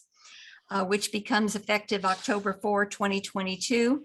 We've already discussed this at previous neighborhood council meetings, and we opted to not support the policy as they provided. And of the 27 neighborhood councils that voiced an opinion on this policy, 97% wanted changes. They didn't like it the way it was, but still, Board of Neighborhood Commissioners voted to approve it. Now, what does that tell you? It just leads you to believe that nobody gives a hoot, doesn't it? So I have a question, and it's not for anyone to answer, but I'm wondering which other commissions within the city of Los Angeles can make policy. I think Bonk is the only one that can make policy on us. And I think that's ridiculous. They're not our boss. They should just be there to assist us like Dunn. And I don't know what we can do about it, other than they voted on it and it's going to go to city council, and city council is going to vote it. And we're going to have to follow this policy that 97% of the neighborhood councils did not like. But boom. Why don't we write a letter to powers to be, outlining our concerns regarding what they've come up with and why, and ask them for reconsideration, particularly in light of the fact that there were so many objections to the present format of it. Aaron? I just want to make a comment that I was a participant in the meetings they had online when they were building this policy up. I gave them several suggestions, and none of my suggestions made it to the policy, which is, you think that the digital communications policy, like any kind of webmaster, especially to one to several neighborhood councils, would have some kind of say. Nothing, got ignored. So I'm not in favor of this thing myself, but I can't vote on that. So I'm just letting you guys know my background on it. So you feel our pain. It's disappointing. It's really disappointing. Yeah, it's more than that. So James, why don't you make a motion? Oh, Jim Stein. You got to go above their head. Go above their head. And this is an election year. The last time we ever got anything successfully done was during an election year. Mm-hmm. Words of wisdom. Rudy?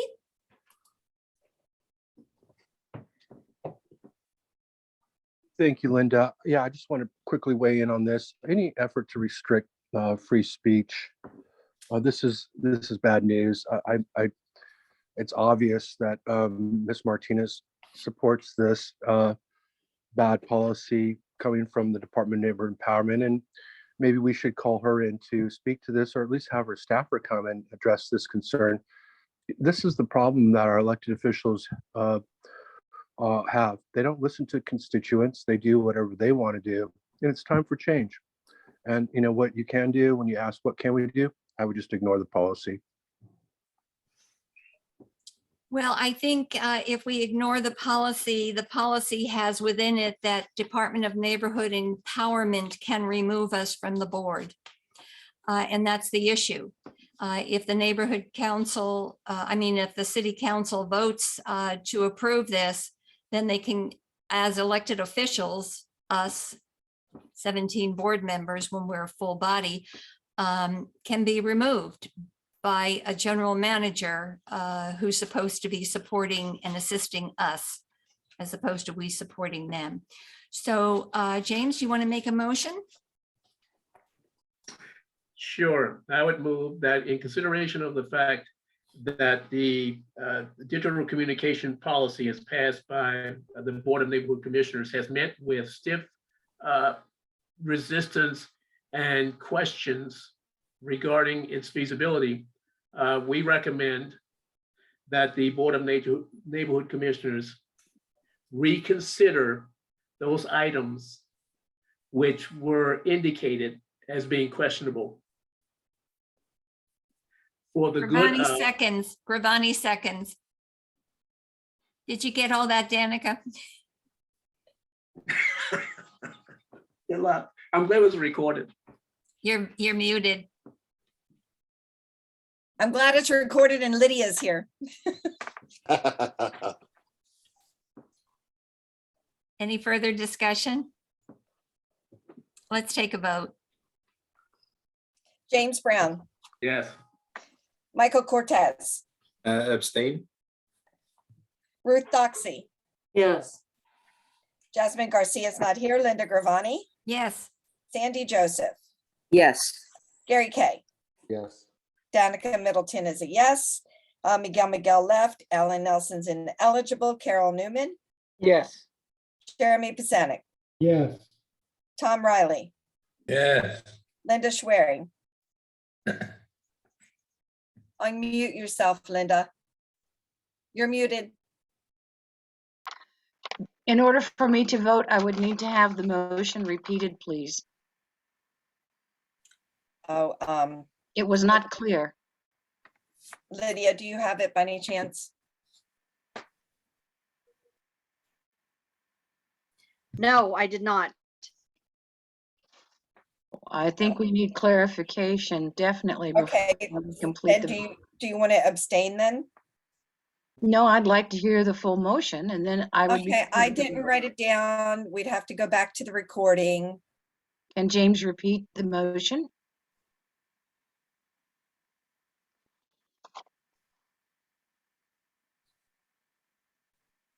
I have basically, in consideration of the Board of Neighborhood Commissioners,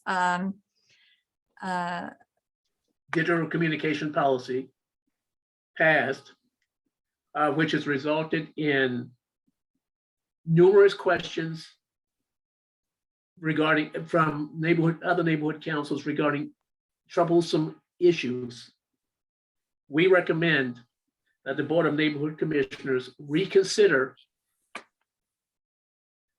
this policy with Period. regard, period. period. Thank you. Thank you. How do you vote, Linda? Yes. Moving right along. Jim Stein, Yes.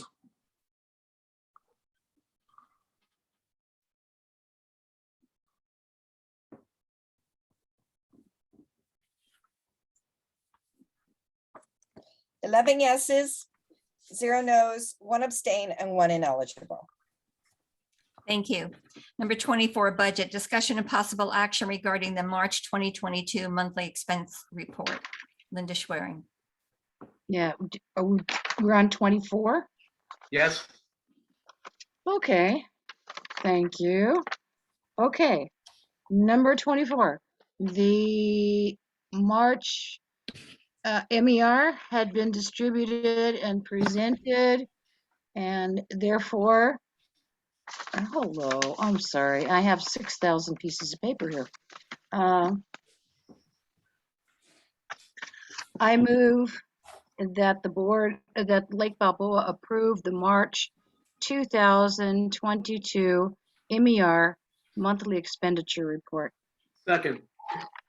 Linda Schwering made the motion. James Brown seconded. Discussion, please.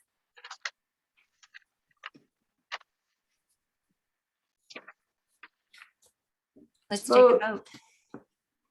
James Brown, Yes. Michael Cortez, Yes. Ruth Doxey, Yes. Jasmine Garcia is not here. Linda Gravani, Yes. Sandy Joseph, Yes. Gary Kay, Yes. Danica Middleton is a yes. Miguel is not here. Alan Nelson's ineligible. Carol Newman, Yes.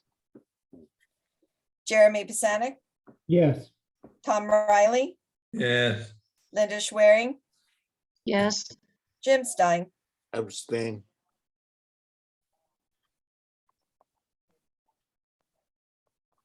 $11 yeses, 0 nos, 1 abstain, and 1 ineligible. Motion passes. Thank you. Linda, do we have an April 2022 MER? The April 22 MER is not yet available. It should be available in the next few days. Okay, as so a we'll table number 25. Yes, and I need to give you a comment. This is something that will need to get approved definitely after we get our new signers confirmed by the June meeting. Otherwise, we will be in violation. I don't see that as a problem. It's just a reminder. Thank you. Number 26, budget discussion and possible action regarding the reallocation of funds within the Lake Balboa Neighborhood Council 2021 to 2022 budget. Linda Schwerin. Yes, and I am going to attempt to share a screen with you.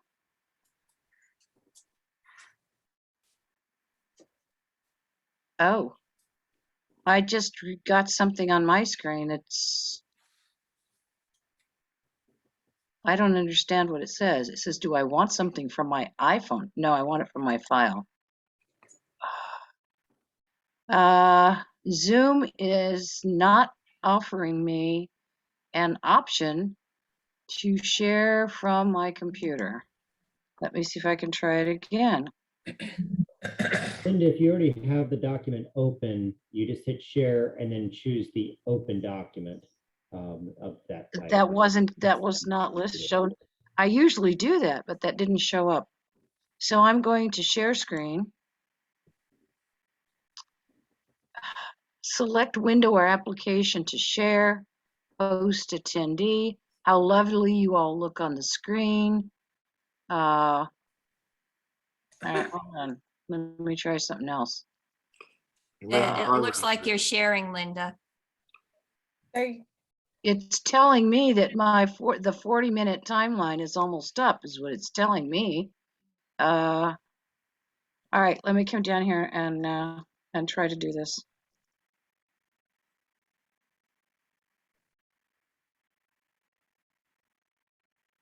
It's trying. It's trying. Ah, we're going to get it, I do believe. I'm sorry, folks. I don't usually have this problem.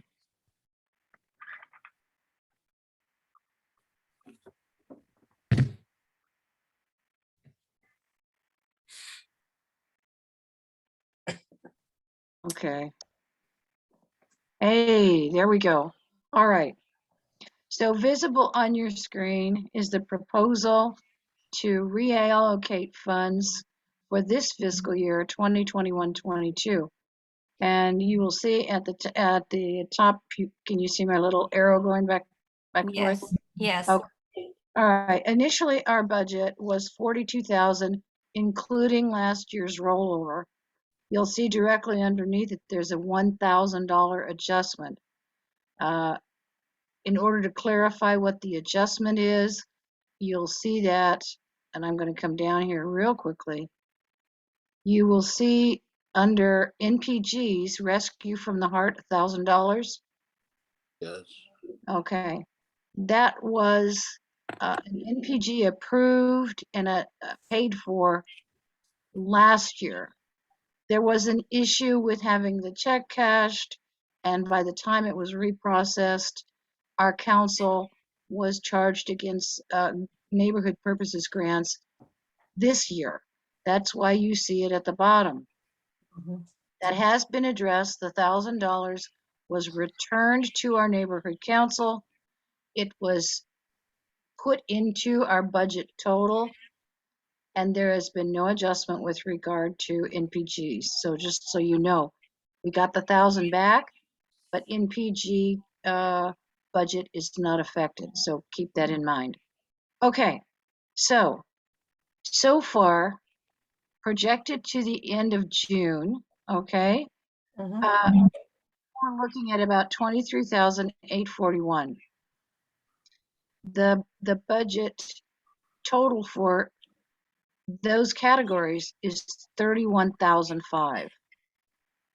Of that 31,005, projected spending, including previous, is 23,841. So therefore, having a shortfall, most of it coming from the office section, I'd like to suggest that the council move $7,000 from those categories to outreach. That would leave us enough money for office expenses, and anything additional we do in outreach, it could be supplemented. Next, with regard to community improvement, we have approved $2,000 for the year. None of it has been spent. And so the recommendation is to move that $2,000 also into outreach. So that would be a total of $9,000 back into outreach. Lastly, towards the bottom of your screen, you'll see that on the right-hand side, $8,500 was our initial budget for neighborhood purposes grants. And on the left, you can see what the city considers, what the city considers that we've spent. Forget the $1,000 because that's back in the budget, but that $1,000 has still been subtracted from the MPG. So if you look at the total, 2, 3, 45, we have 5,500 out of 8,500. I do understand it's possible there may be an additional NPG presented this evening, so I made no recommendation here. So my recommendation to the council would be to move $7,000 from office and outreach, and $7,000 from outreach. I just misspoke. No, 7,000 from community. Yes, I misspoke. Office and outreach. 7,000, okay, needs to go from office to outreach. 2,000 in community improvement, also to outreach. So the total amount remains the same. The only thing is we would be taking $9,000 and moving it back into this category up here. That's it. So you want to make the motion, Linda? Yes. I move, let me get my motion. Okay. I make a motion for that Lake Balboa Neighborhood Council reallocate funds for fiscal year 2021, 2022 in the amount of $9,000. 2,000 of that would come from community improvement to be moved into outreach expense. $7,000 to be moved from office expense to outreach. Gravani seconds. Linda Schwerin made the motion. Gravani seconded. Discussion. And I can't see hands raised. All I need to do is stop, right? Yes, please, or pause. Hey, Thank there you. you go. Any discussion? Let's take a vote. James Brown. Yes. Michael Cortez. Yes. Ruth Doxey. Yes. Jasmine Garcia, not here. Linda Gravani. Yes. Sandy Joseph. Yes. Gary Kay. Yes. Danica Middleton is a yes. Miguel is not here. Ellen Nelson ineligible. Carol Newman. Yes. Jeremy Pisanic. Yes.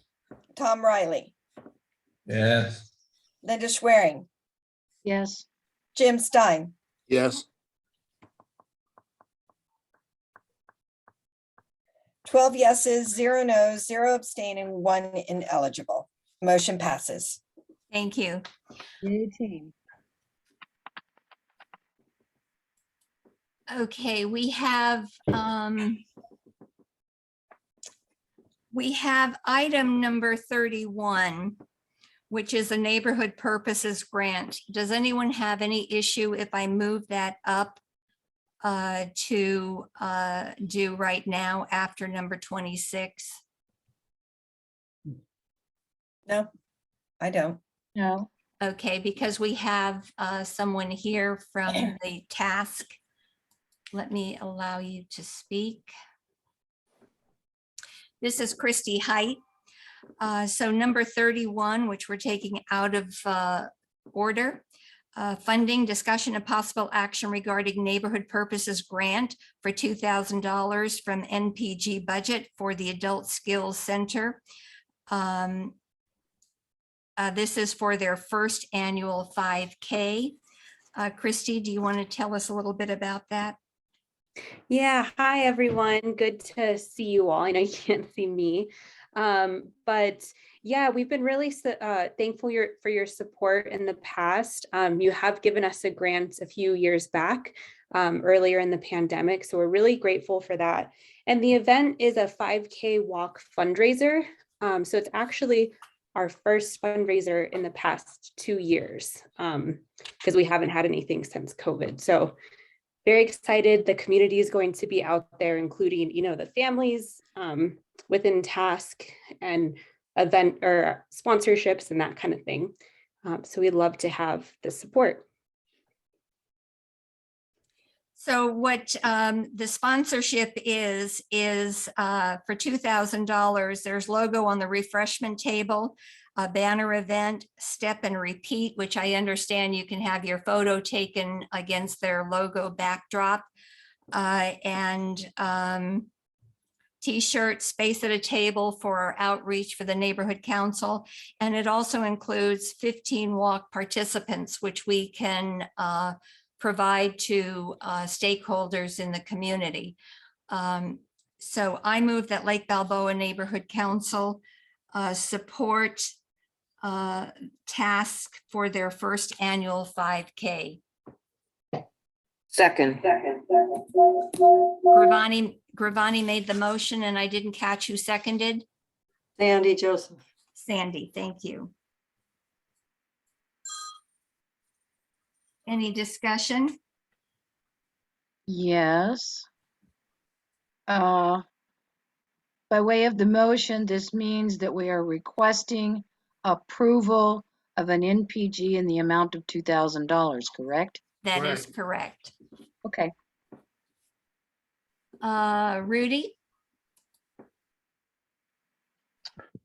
Thank you, Linda. I just wanted to throw my support wholeheartedly behind TASK, the Adult Skills Center, which does amazing work in the San Fernando Valley. They provide education, job training, and independent living services to adults with the intellectual and developmental disability community. Christy Height is an amazing person. I hope the board will rally around this effort and support this wholeheartedly. I love what TASK does, and these are the kinds of neighborhood purpose grants that neighborhood council should get behind. This is exactly what encourages me and drives me to be involved in my community. So I know that you all support this, and I just wanted to speak to it. Thank you so much. Thank you. Danica? I guess the date, time, and is the location at the adult? It's Saturday, June 11th. The walk will start at 10 a.m., but registration does start at 9.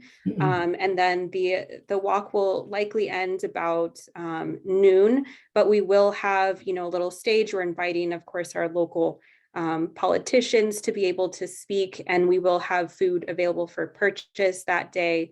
Also with some games and things just to bring the community together. And like I had mentioned, it's been 2 years since we've gotten together, so it's really kind of a homecoming for the whole community to be able to get out. And it's at, sorry, I didn't say this, but it's at Lake Balboa Park. So can't get any more local than that, I don't think. And Rudy, thank you so much for your kind words.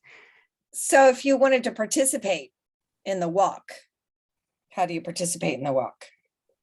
You would sign up. There's a registration link, and I can send it to Linda via email because I don't see a way I can drop the link in the chat. You can also go onto our website, and if you click, there's a banner for the walk. But our website is www.tascservices.org. And if you go to that website, it'll have the walk banner just under some of the main pictures on our website, and you can go ahead and register there. Okay, great. Yeah. Thank you. James Brown, Linda Schwerin, and then Gary. Thank you. I just wanted to say I support this activity, and if memory serves correct, this is the second neighborhood purpose grant for $2,000 that we granted to TAC, the last one being a few months back. And so it's very rare that we do this bang with such a great organization and once again, a worthy charitable event that will benefit many. So I'm in total support. Linda Schwerin. I'm in support as well. I do have a question for Christy in case I miss it. Will the Lake Balboa Neighborhood Council logo be included on your flyer, on your event flyer? So it could be added on the event flyer, but we have gone to print for some of the flyers just because it is June 11th. So we have to, get it out into the community that we're hosting the event.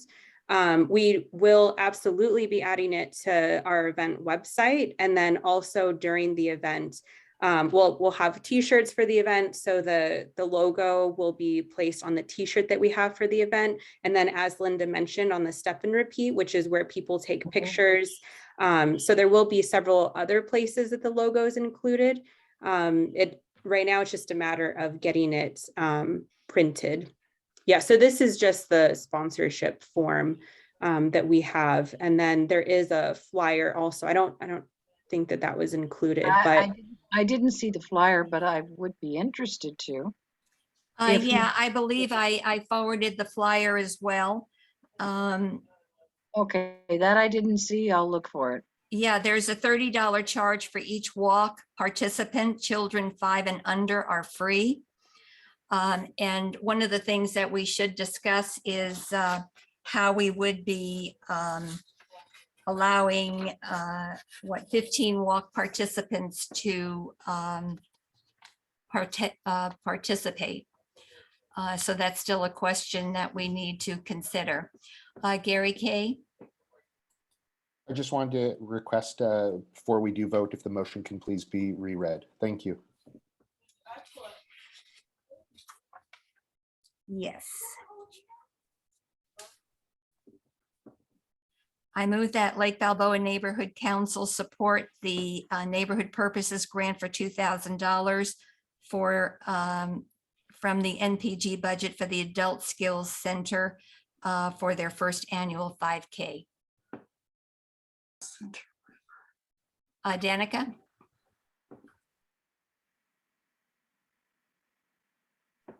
You're muted. Is it possible for any board member that wants to participate that the registration fee can be waived? If we don't want any swag? No, we cannot. Unfortunately, we're not supposed to take any money out of our pocket to do anything personally, nor should we benefit from being on the neighborhood council. So this would be for the stakeholders.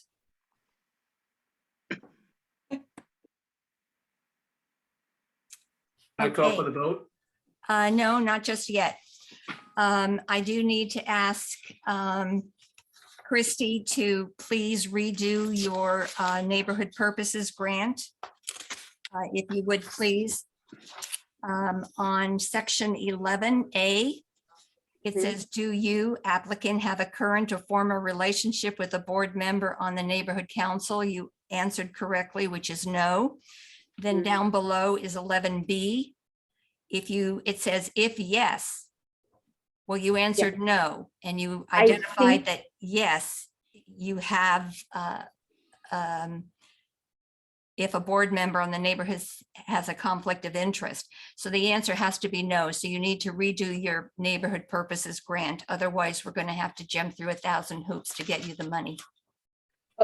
So I actually tried to change it several times, and I think it might be a glitch on the form.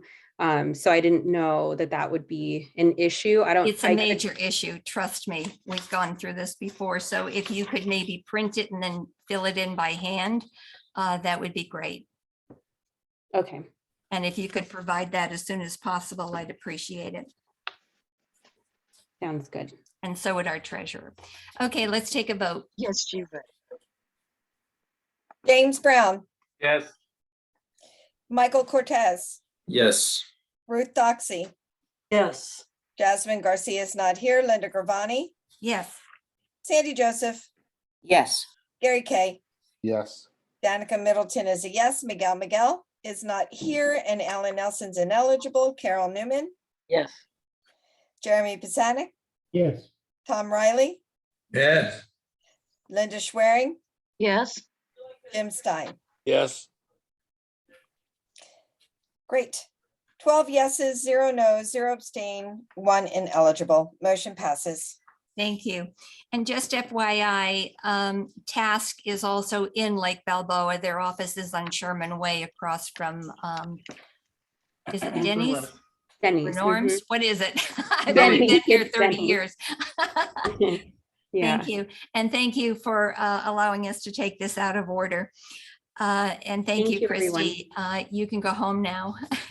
Oh, and I see there's a hand raised. I'm sorry. Stacy Rotter.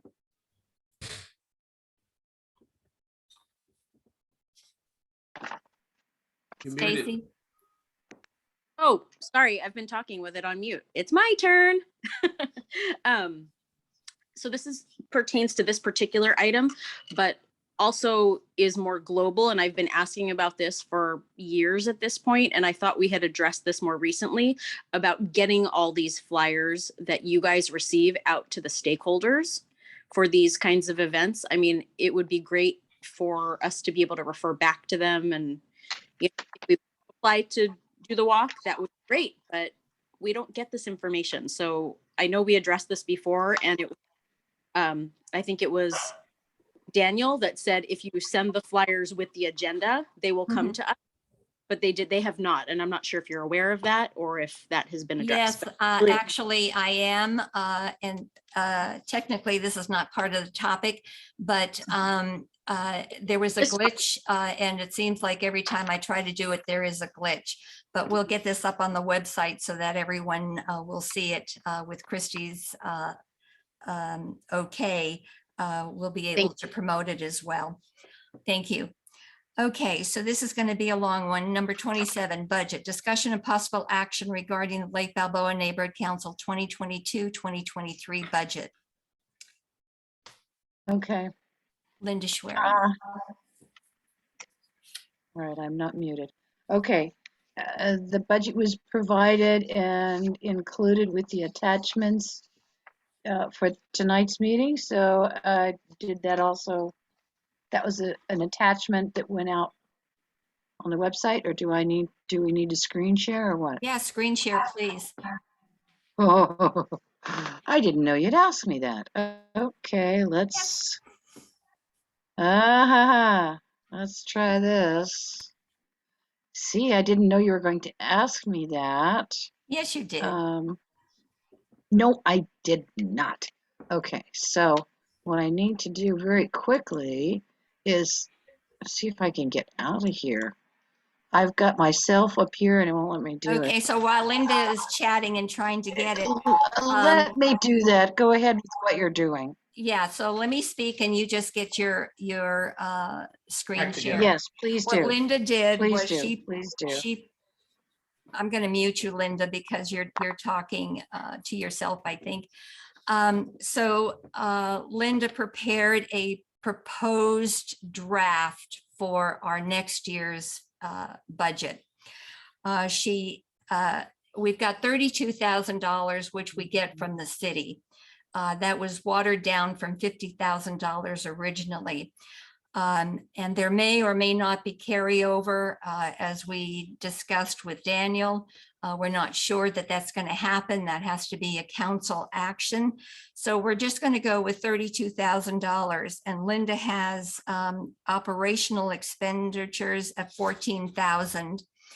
She's got $10,000 for outreach, $5,500 for election. And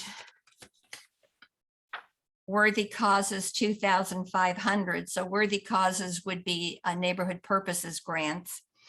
And then $2,500 at that.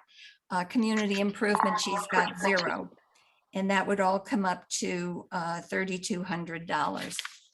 And she identified various operational expenses on the first page. Yeah, $32,000. Correct. Do you have the screen share? I cannot, I'm sorry, I cannot get it to come up, and I do not know why. Linda, if you send it to me, I can share it for you. Thank you. Say that again? Jeremy's going to do it. Email me the document. I don't see it anywhere. I can't get off of the Zoom screen in order to do that. Okay, Ruth has a question. Did you say it was on the website? No. No, it's not on the website. It was in it was in the email to the board. I didn't get it. Am I right, Linda? Yes. So it should have been an attachment with the agenda for tonight's board meeting. No. Oh, thrill. Is there any, let me ask you this, can I minimize my screen for the Zoom meeting so that I can go get this document for you? I don't know the answer to that. I don't know the answer to that either. We don't see it when you minimize your screen, Linda. Well, and it doesn't show up here. It sends Linda, Linda S. in the upper left-hand corner is a red dot, a yellow dot, and a green dot. Hit the yellow dot. It will minimize the Zoom screen. Then you can go onto your desktop. There are no dots here. Danica, I think she has a Windows computer. Yeah, never mind then. Sorry. Little dash on the upper right corner. I have a set of blocks that says view. All right, here, let's change this. I can do that. Exit full screen. There you go. Lovely. Now it wants to know if I want to join your meeting. All right, let's see if I can just do this, okay? This is making me nuts. Hey, Jeremy, can you move Lydia over? She got kicked over to attendees. Thank you. All right, you're about to get it.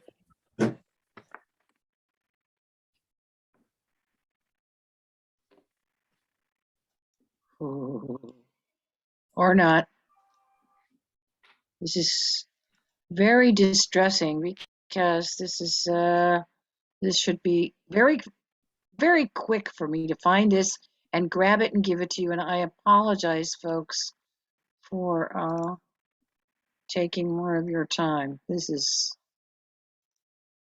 If you have access to your email, you just send me a quick email, just attach it. And yeah, well, it's making me nuts is what it is. All right, let's see if I can get this for you real quick.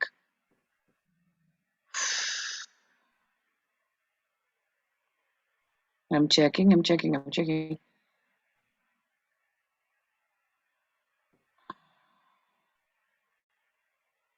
This is not showing up anywhere.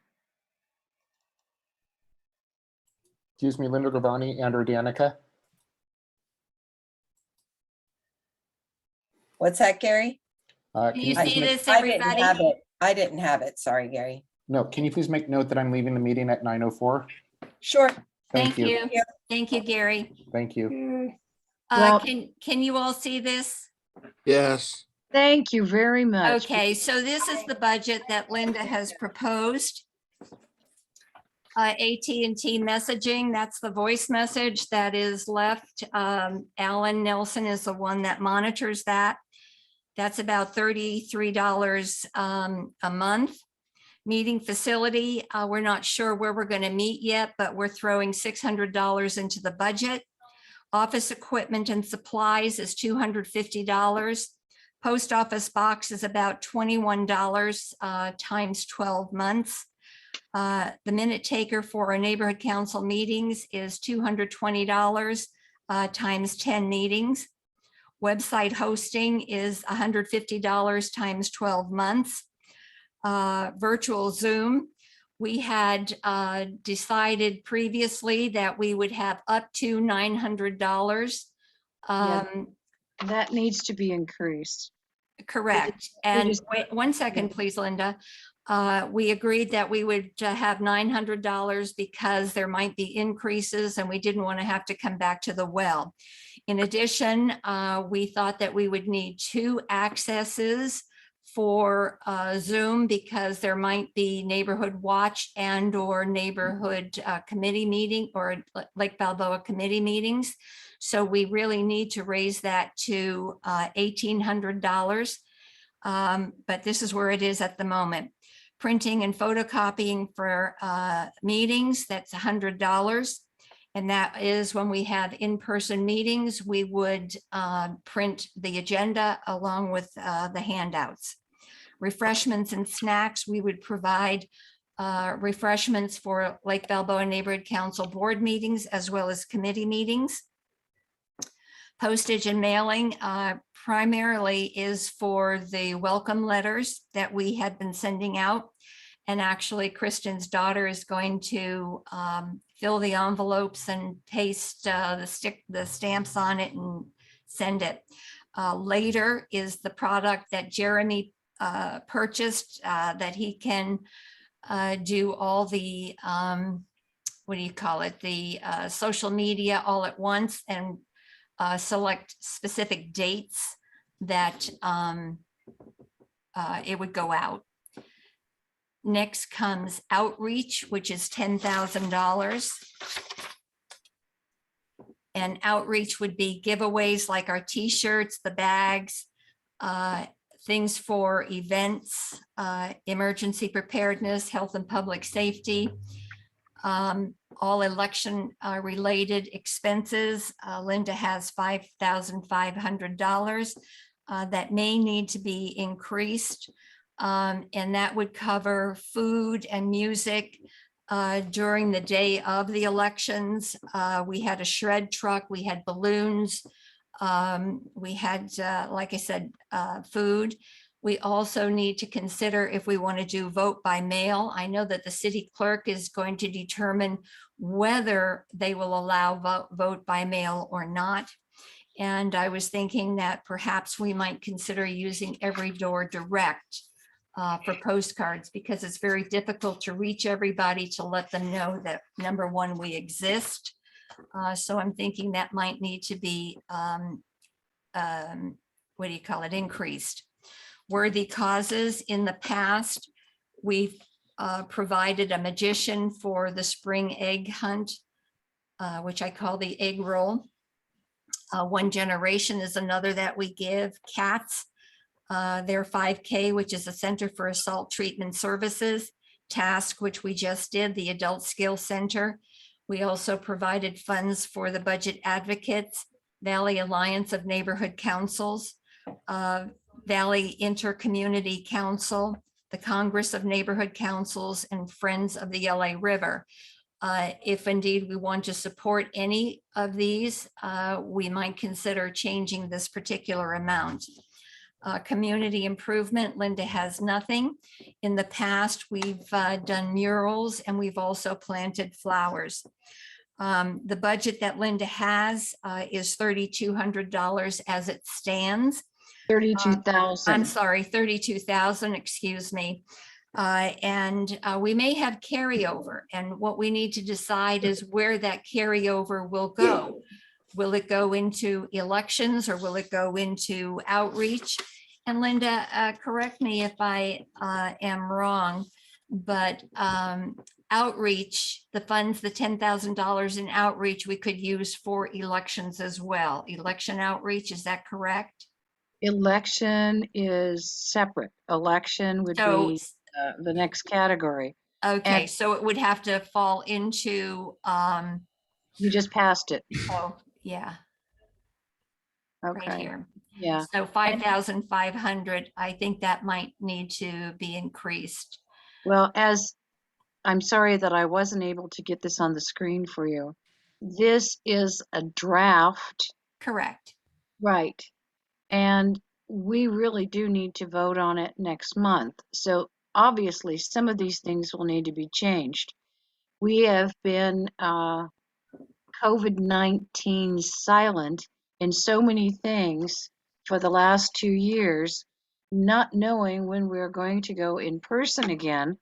But we already have noted, as Linda said, in the Zoom meetings, the amount that's listed on your screen that says virtual Zoom meetings, this is $700. This obviously needs to be increased at perhaps to 950 even. Possibly. Maybe. We've got some questions, Linda. Aaron, please. Yeah, the website hosting and maintenance, it's $150 a month. So times 12, that's $1,800. It's listed at $2,500 on here. Yeah, I don't know if that's being generous or not, but that's not what I charge. I just want to make that clear. Let's just say that's positive thinking towards outreach and promotions, and that we would be doing a lot more e-blasts and other things that would involve the hosting and maintenance. Obviously, this is over what you're charging now. I know you'd like a tip or something, but no, this was including anything else that might come up that would need to be added with regard to e-blasts or outreach. So that's why that's listed in that. Thank you. way. Danica? Oh yeah, what's the Google G Suite for 1,500? That's our Gmail addresses, and that's the okay. That's also the documentation section that we're not using. That I said a couple months ago that we really need to use this, because if we all get hit by a bus, nobody's going to have any documentation on what happened. So we really need to use that. And I had mentioned to Aaron previously if he would hold a class for us. He says, oh, it's really simple. Well, you know, Simpleton over here doesn't know it until she actually uses it. So I'm still in favor of having some kind of training so that we all 17 of us, when we're full board, that we know how to use it, know where to find it, and we can see past minutes, we can see what the agenda is, everything that we need to see will be in one place. And that's why we're spending that big bucks. James Brown? Yes, in the postage and mailing category, please be aware that the postal rates are due to increase in July. First class rates and other rates across the board. So you may need to adjust your postage dollars accordingly. That's a good point. Thank you, James. That is correct, but the printing and copying for meetings, that's really kind of a question mark at this point, since we have not been meeting in person, nor have we been printing anything for our stakeholders because we are virtual. This obviously, when we go in person, is going to need to be revised, likely in the next fiscal year. But the printing and the postage for these meetings does not include anything for outreach. Thank you. Any postage for outreach items or efforts in that area would be included with a particular outreach motion. So, thank you. Jim Stein? Yeah, I hate to be a downer, but public storage might change also. They did. Yeah, does that include maybe getting kicked out of there while they rebuild? Well, our public storage is $347 each month currently, times 12. Anymore, it's 417. 417. I believe that is correct. Let me verify. Actually, that may be as of, it's 417 a month now. So that's been included in. Okay, so that's $5,004.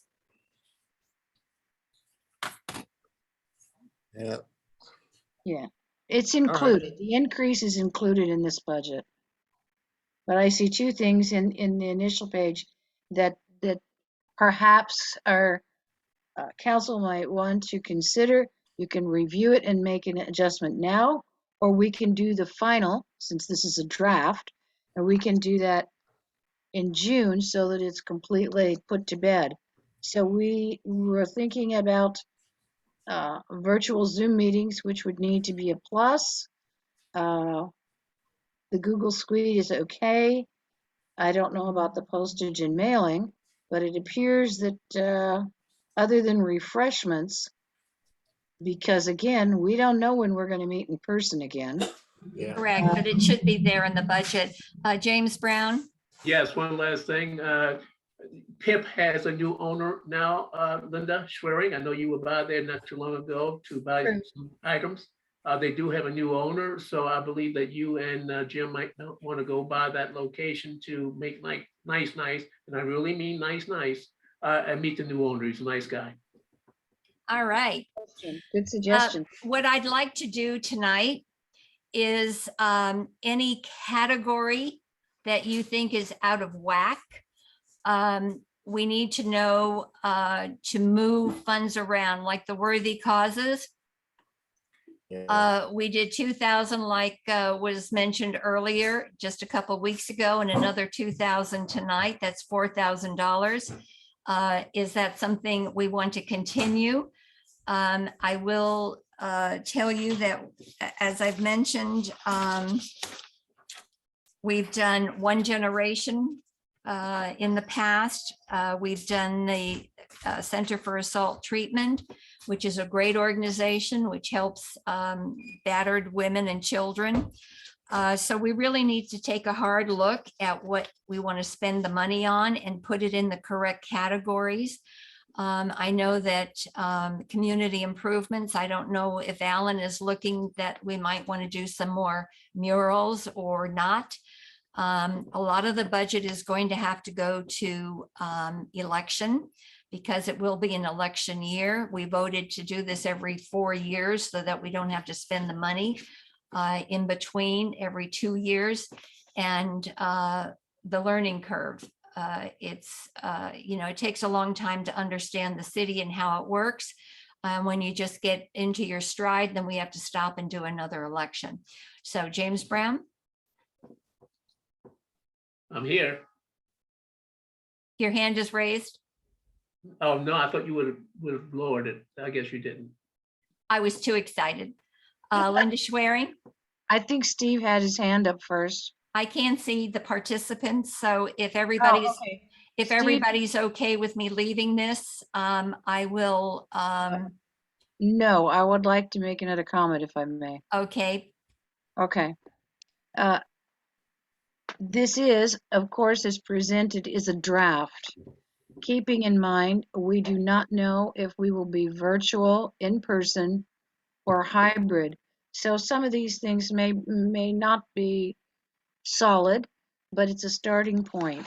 The reason that you see a bit less in outreach and also less with regard to neighborhood purposes grants is we are not assuming, but we will have a $32,000 budget for our council. And we will also, according to this draft here, have $5,500 for elections. That $5,500 would be something that over the last 3 years would have been used somewhere else. So that's why you see a reduction here in both neighborhood purposes grants and also possibly in the outreach. Now it does look like, from what I read from our council, our monthly profile, we will get the 10,000 as a rollover, but we can't count on it here. We can only deal with 32,000 period. Yeah. So my suggestion would be, this is a draft. I don't know that it requires a motion tonight. Someone may make a motion. No, I don't want a motion. I want recommendations. So do I, and I would prefer that board members would take their copy of this, make their recommendations, and send that to me in an email and a copy to Linda Gravani, and also to our executive officers who are on the budget committee And that would be James Brown, Sandy Joseph. Who am I missing, Linda? We have 5 people. Yeah, we're slim. Yeah. We don't have a communications officer. I'm standing by. Okay, so that would be our president, our first vice president, our second vice president, our secretary, Treasurer. and the treasurer. And so any recommendations should be sent, and we should have a copy of it so that we can review everything that's submitted by the board and have something prepared to present to the neighborhood council at our June meeting, at which time we do need to be prepared to have a budget ready for fiscal year 2022-23. Correct. Michael? Yeah, I would say based off of, Linda, what you had mentioned are how much we spent and supported for the neighborhood grants. I would potentially recommend taking maybe 2,000 out of the outreach and moving it over to the neighborhood grants section. I know the budget seems pretty tight because of the elections, funding that needs to go to the elections next fiscal year. So maybe we can add an extra few thousand. Yeah, I agree, because it's a lot of work to move things around once the categories are kind of set.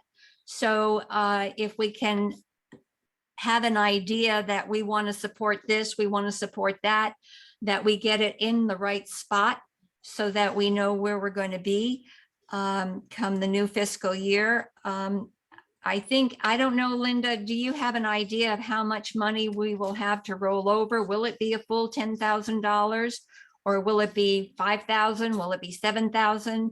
Well, at this particular point, and keep in mind, the figures are only through the end of March and include what we approved up to April. So it's an estimated forecast. And I will tell you that so far, it appears, I'm doing a very quick add, 74.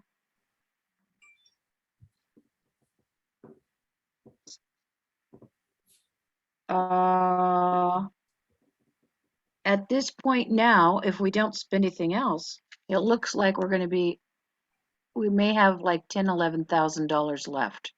Okay, so we'll have to spend at least another $1,000 on outreach items, and then we can have a rollover of $10,000 or $9,000. And we should determine next month where we want that money to go, if indeed we do get it. We definitely don't want it to go back to the city, and we're banking on it being able to be rolled over. But once it is rolled over, where is it going to go into these categories? Is it going to go to elections? Is it going to go to neighborhood purposes grant? Is it going to go to outreach? Where is it going to go? So I'd like us to think about that as well. Danica and then Ruth. Yes, I don't have this document and I've searched my email. So can someone please email this document to me? I will send it to the board. Yes. Thank Ruth? you. Well, I just wanted to say that if we do get the rollover money, I think it should go to neighborhood purposes grants, because we donated several thousand, more than 2,500, sorry, dollars this year. And many of those will still be probably in the works for next year. So that's where I would recommend that the possible rollover funds would go to neighborhood purposes grant. Okay, so what I will do is I will email this to you all this evening. Take a look at it. Make your own determination. Actually, I might do the one that I filled in so that you have an idea. I'll just scan this. And this will give you an idea of what we've done in the past.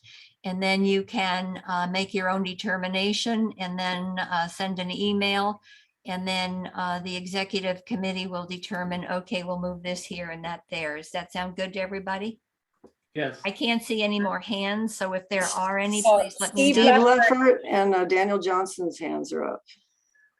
Okay, because I can't see with the screen sharing. So somebody want to help me here, please?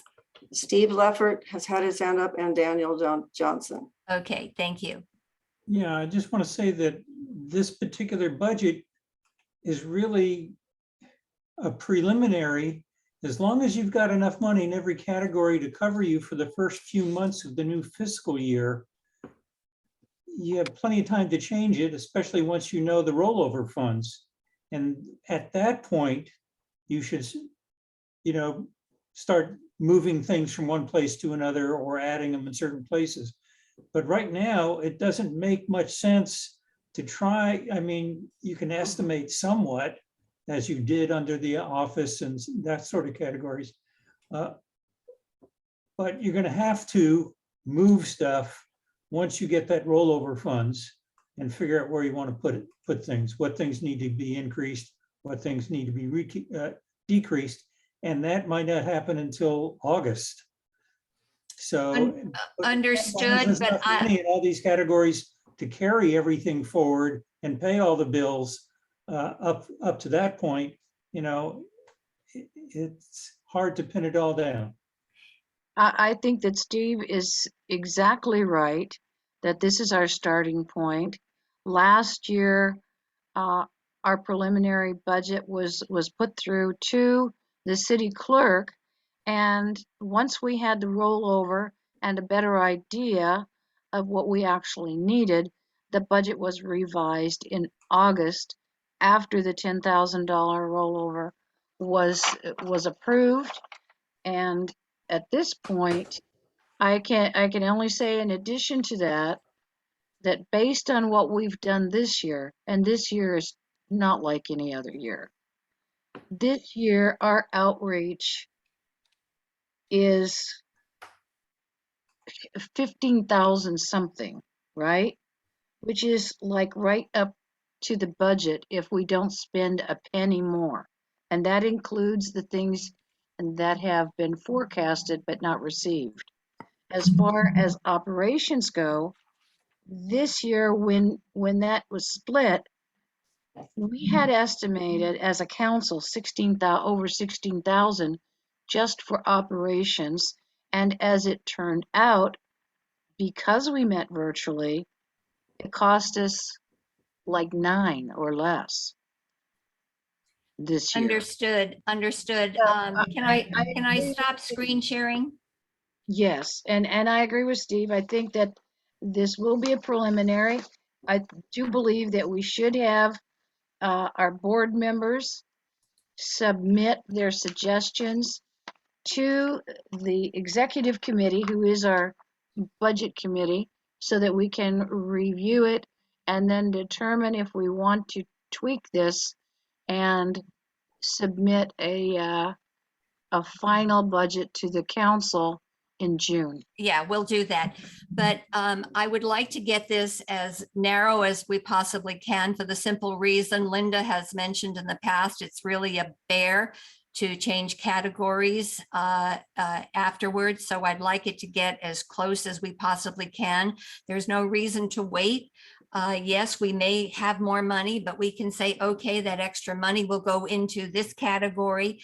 And then there's only one slight change as opposed to a massive change. So I really would like us to get in front of it rather than wait until the end when we will have so many more things to be voting on. It's just my personal opinion. Daniel, you have your hand raised.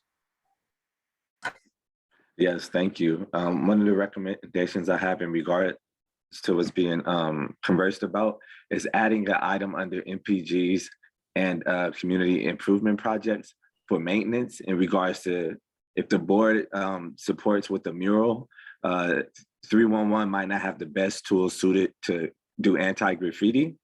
So you may want to budget maintenance in regards to the artist being able to come back throughout the year to update it if it gets graffiti on it, right? Just wanted to share that. That's something I came across with the board recently. Yeah, we have several murals that have been done in the past that need to be redone, actually. Isn't that right, Alan? How often do we need to do that? You're muted, Alan. They desperately need to be cleaned right now. It's really filthy. There's a lot of trash, a lot of weeds. Yeah, we're talking about the anti-graffiti coating. Well, 2 coats of that should be lasting for the lifetime of the mural. Oh, okay. So then we're good. Linda Schwerin, you have another comment and then we'd like to move on.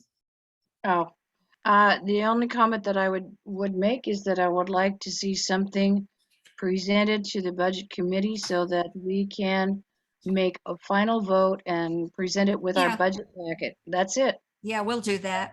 I don't think we need to discuss anymore tonight. No, you're absolutely right. Number 28, I'm trying to get us out by 9:30 and I think it's 9:31. It is, and I'm getting ready to leave. Number 28, discussion and possible action to approve Lake Balboa Neighborhood Council inventory list for fiscal year 2019-2020. Linda Schwerin, I hope you can share your screen. Oh, criminy, so do I. All right, let's, oh, I have something interesting down here. Okay, let's do this. I do not have an option to screen share, however. All right, I'm going to do this and then I'll change you very quickly. Oh, if it works, wouldn't it be a thrill? Yeah, it would. I'm sorry because this is making me exceptionally frustrating. Okay.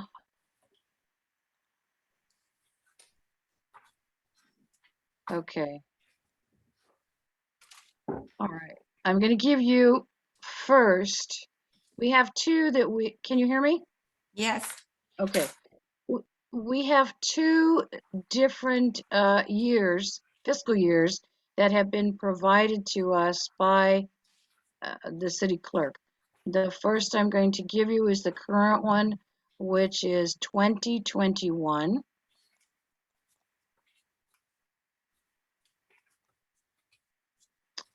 I'm sorry, I have a computer that is so dang slow. Okay, here we go. Now, I've got what I need here. What I need to do is be able to come back and screen share with you. Yay, team, let's try this out. Maybe it's actually gonna work, huh? There we go. Okay. We are considering approving the inventory that is. We don't see anything, Linda. Oh, it says I'm sharing with you. You don't see anything, Linda. Ah, drat. Hold on. Is this something that needs to be done tonight or can we postpone it? Because you didn't have it for me to forward to the board. It needs to be done tonight.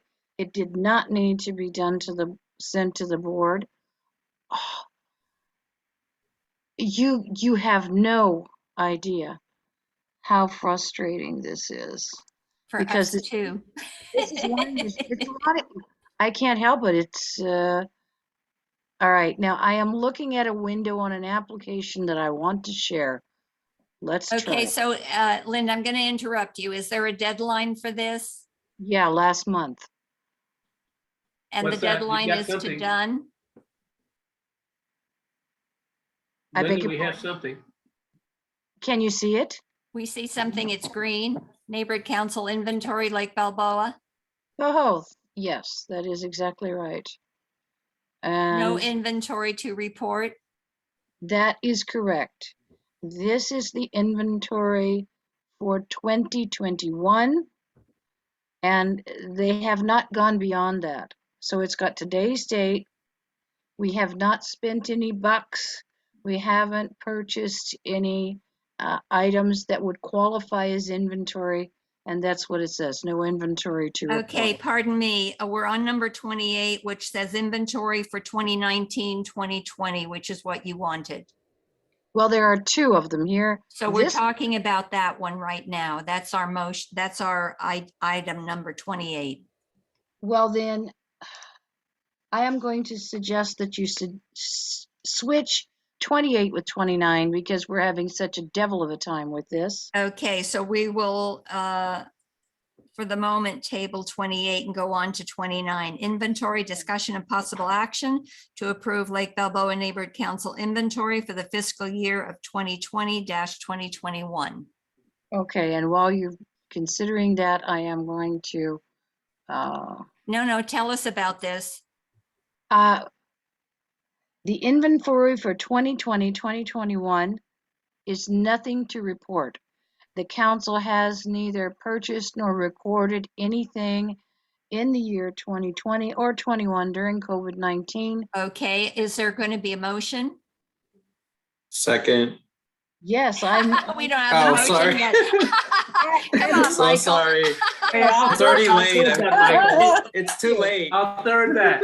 I move that the inventory report for 2020-2021 is accepted as presented.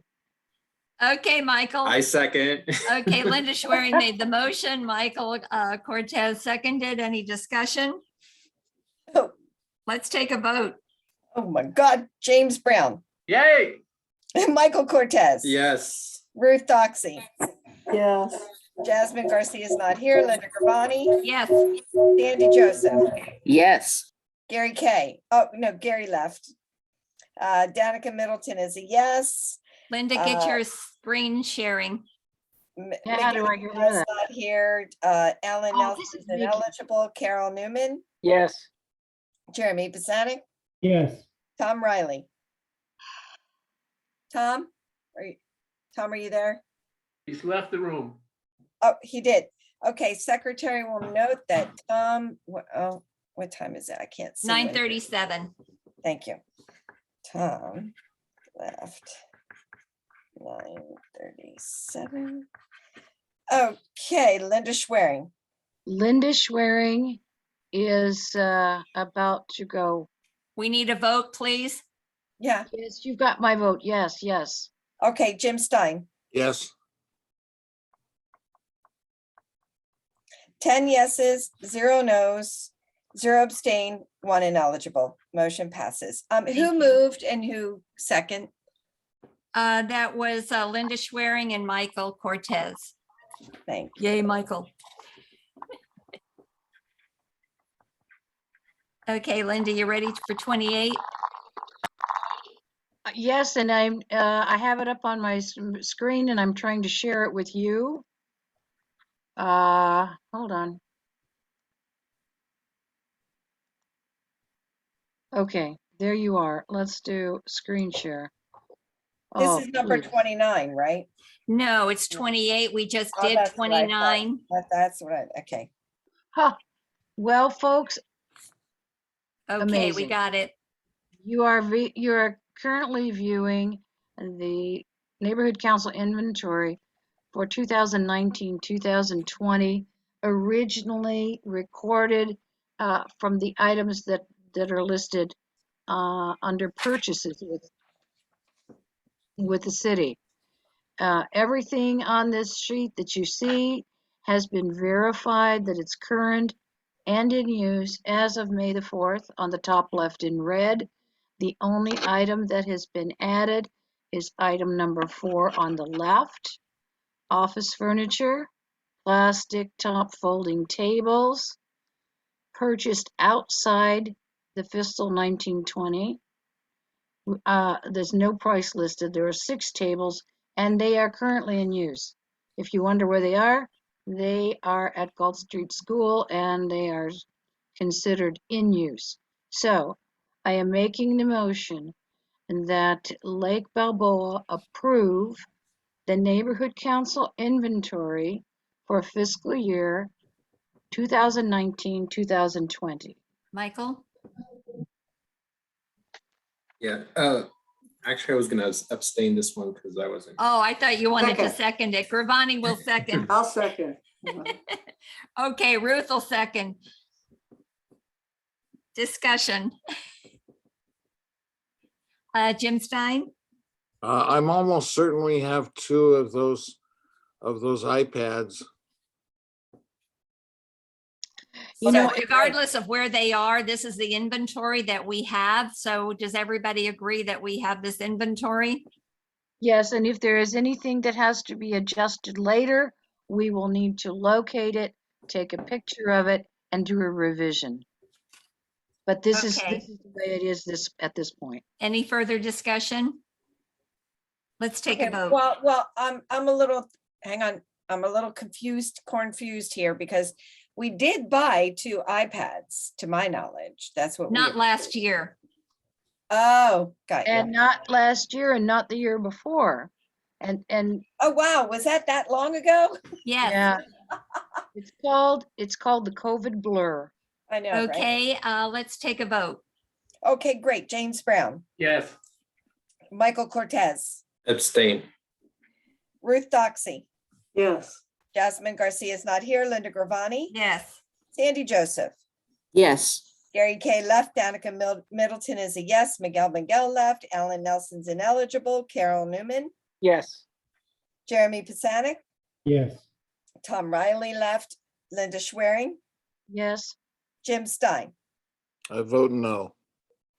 Okay. Please stop sharing your screen, Linda.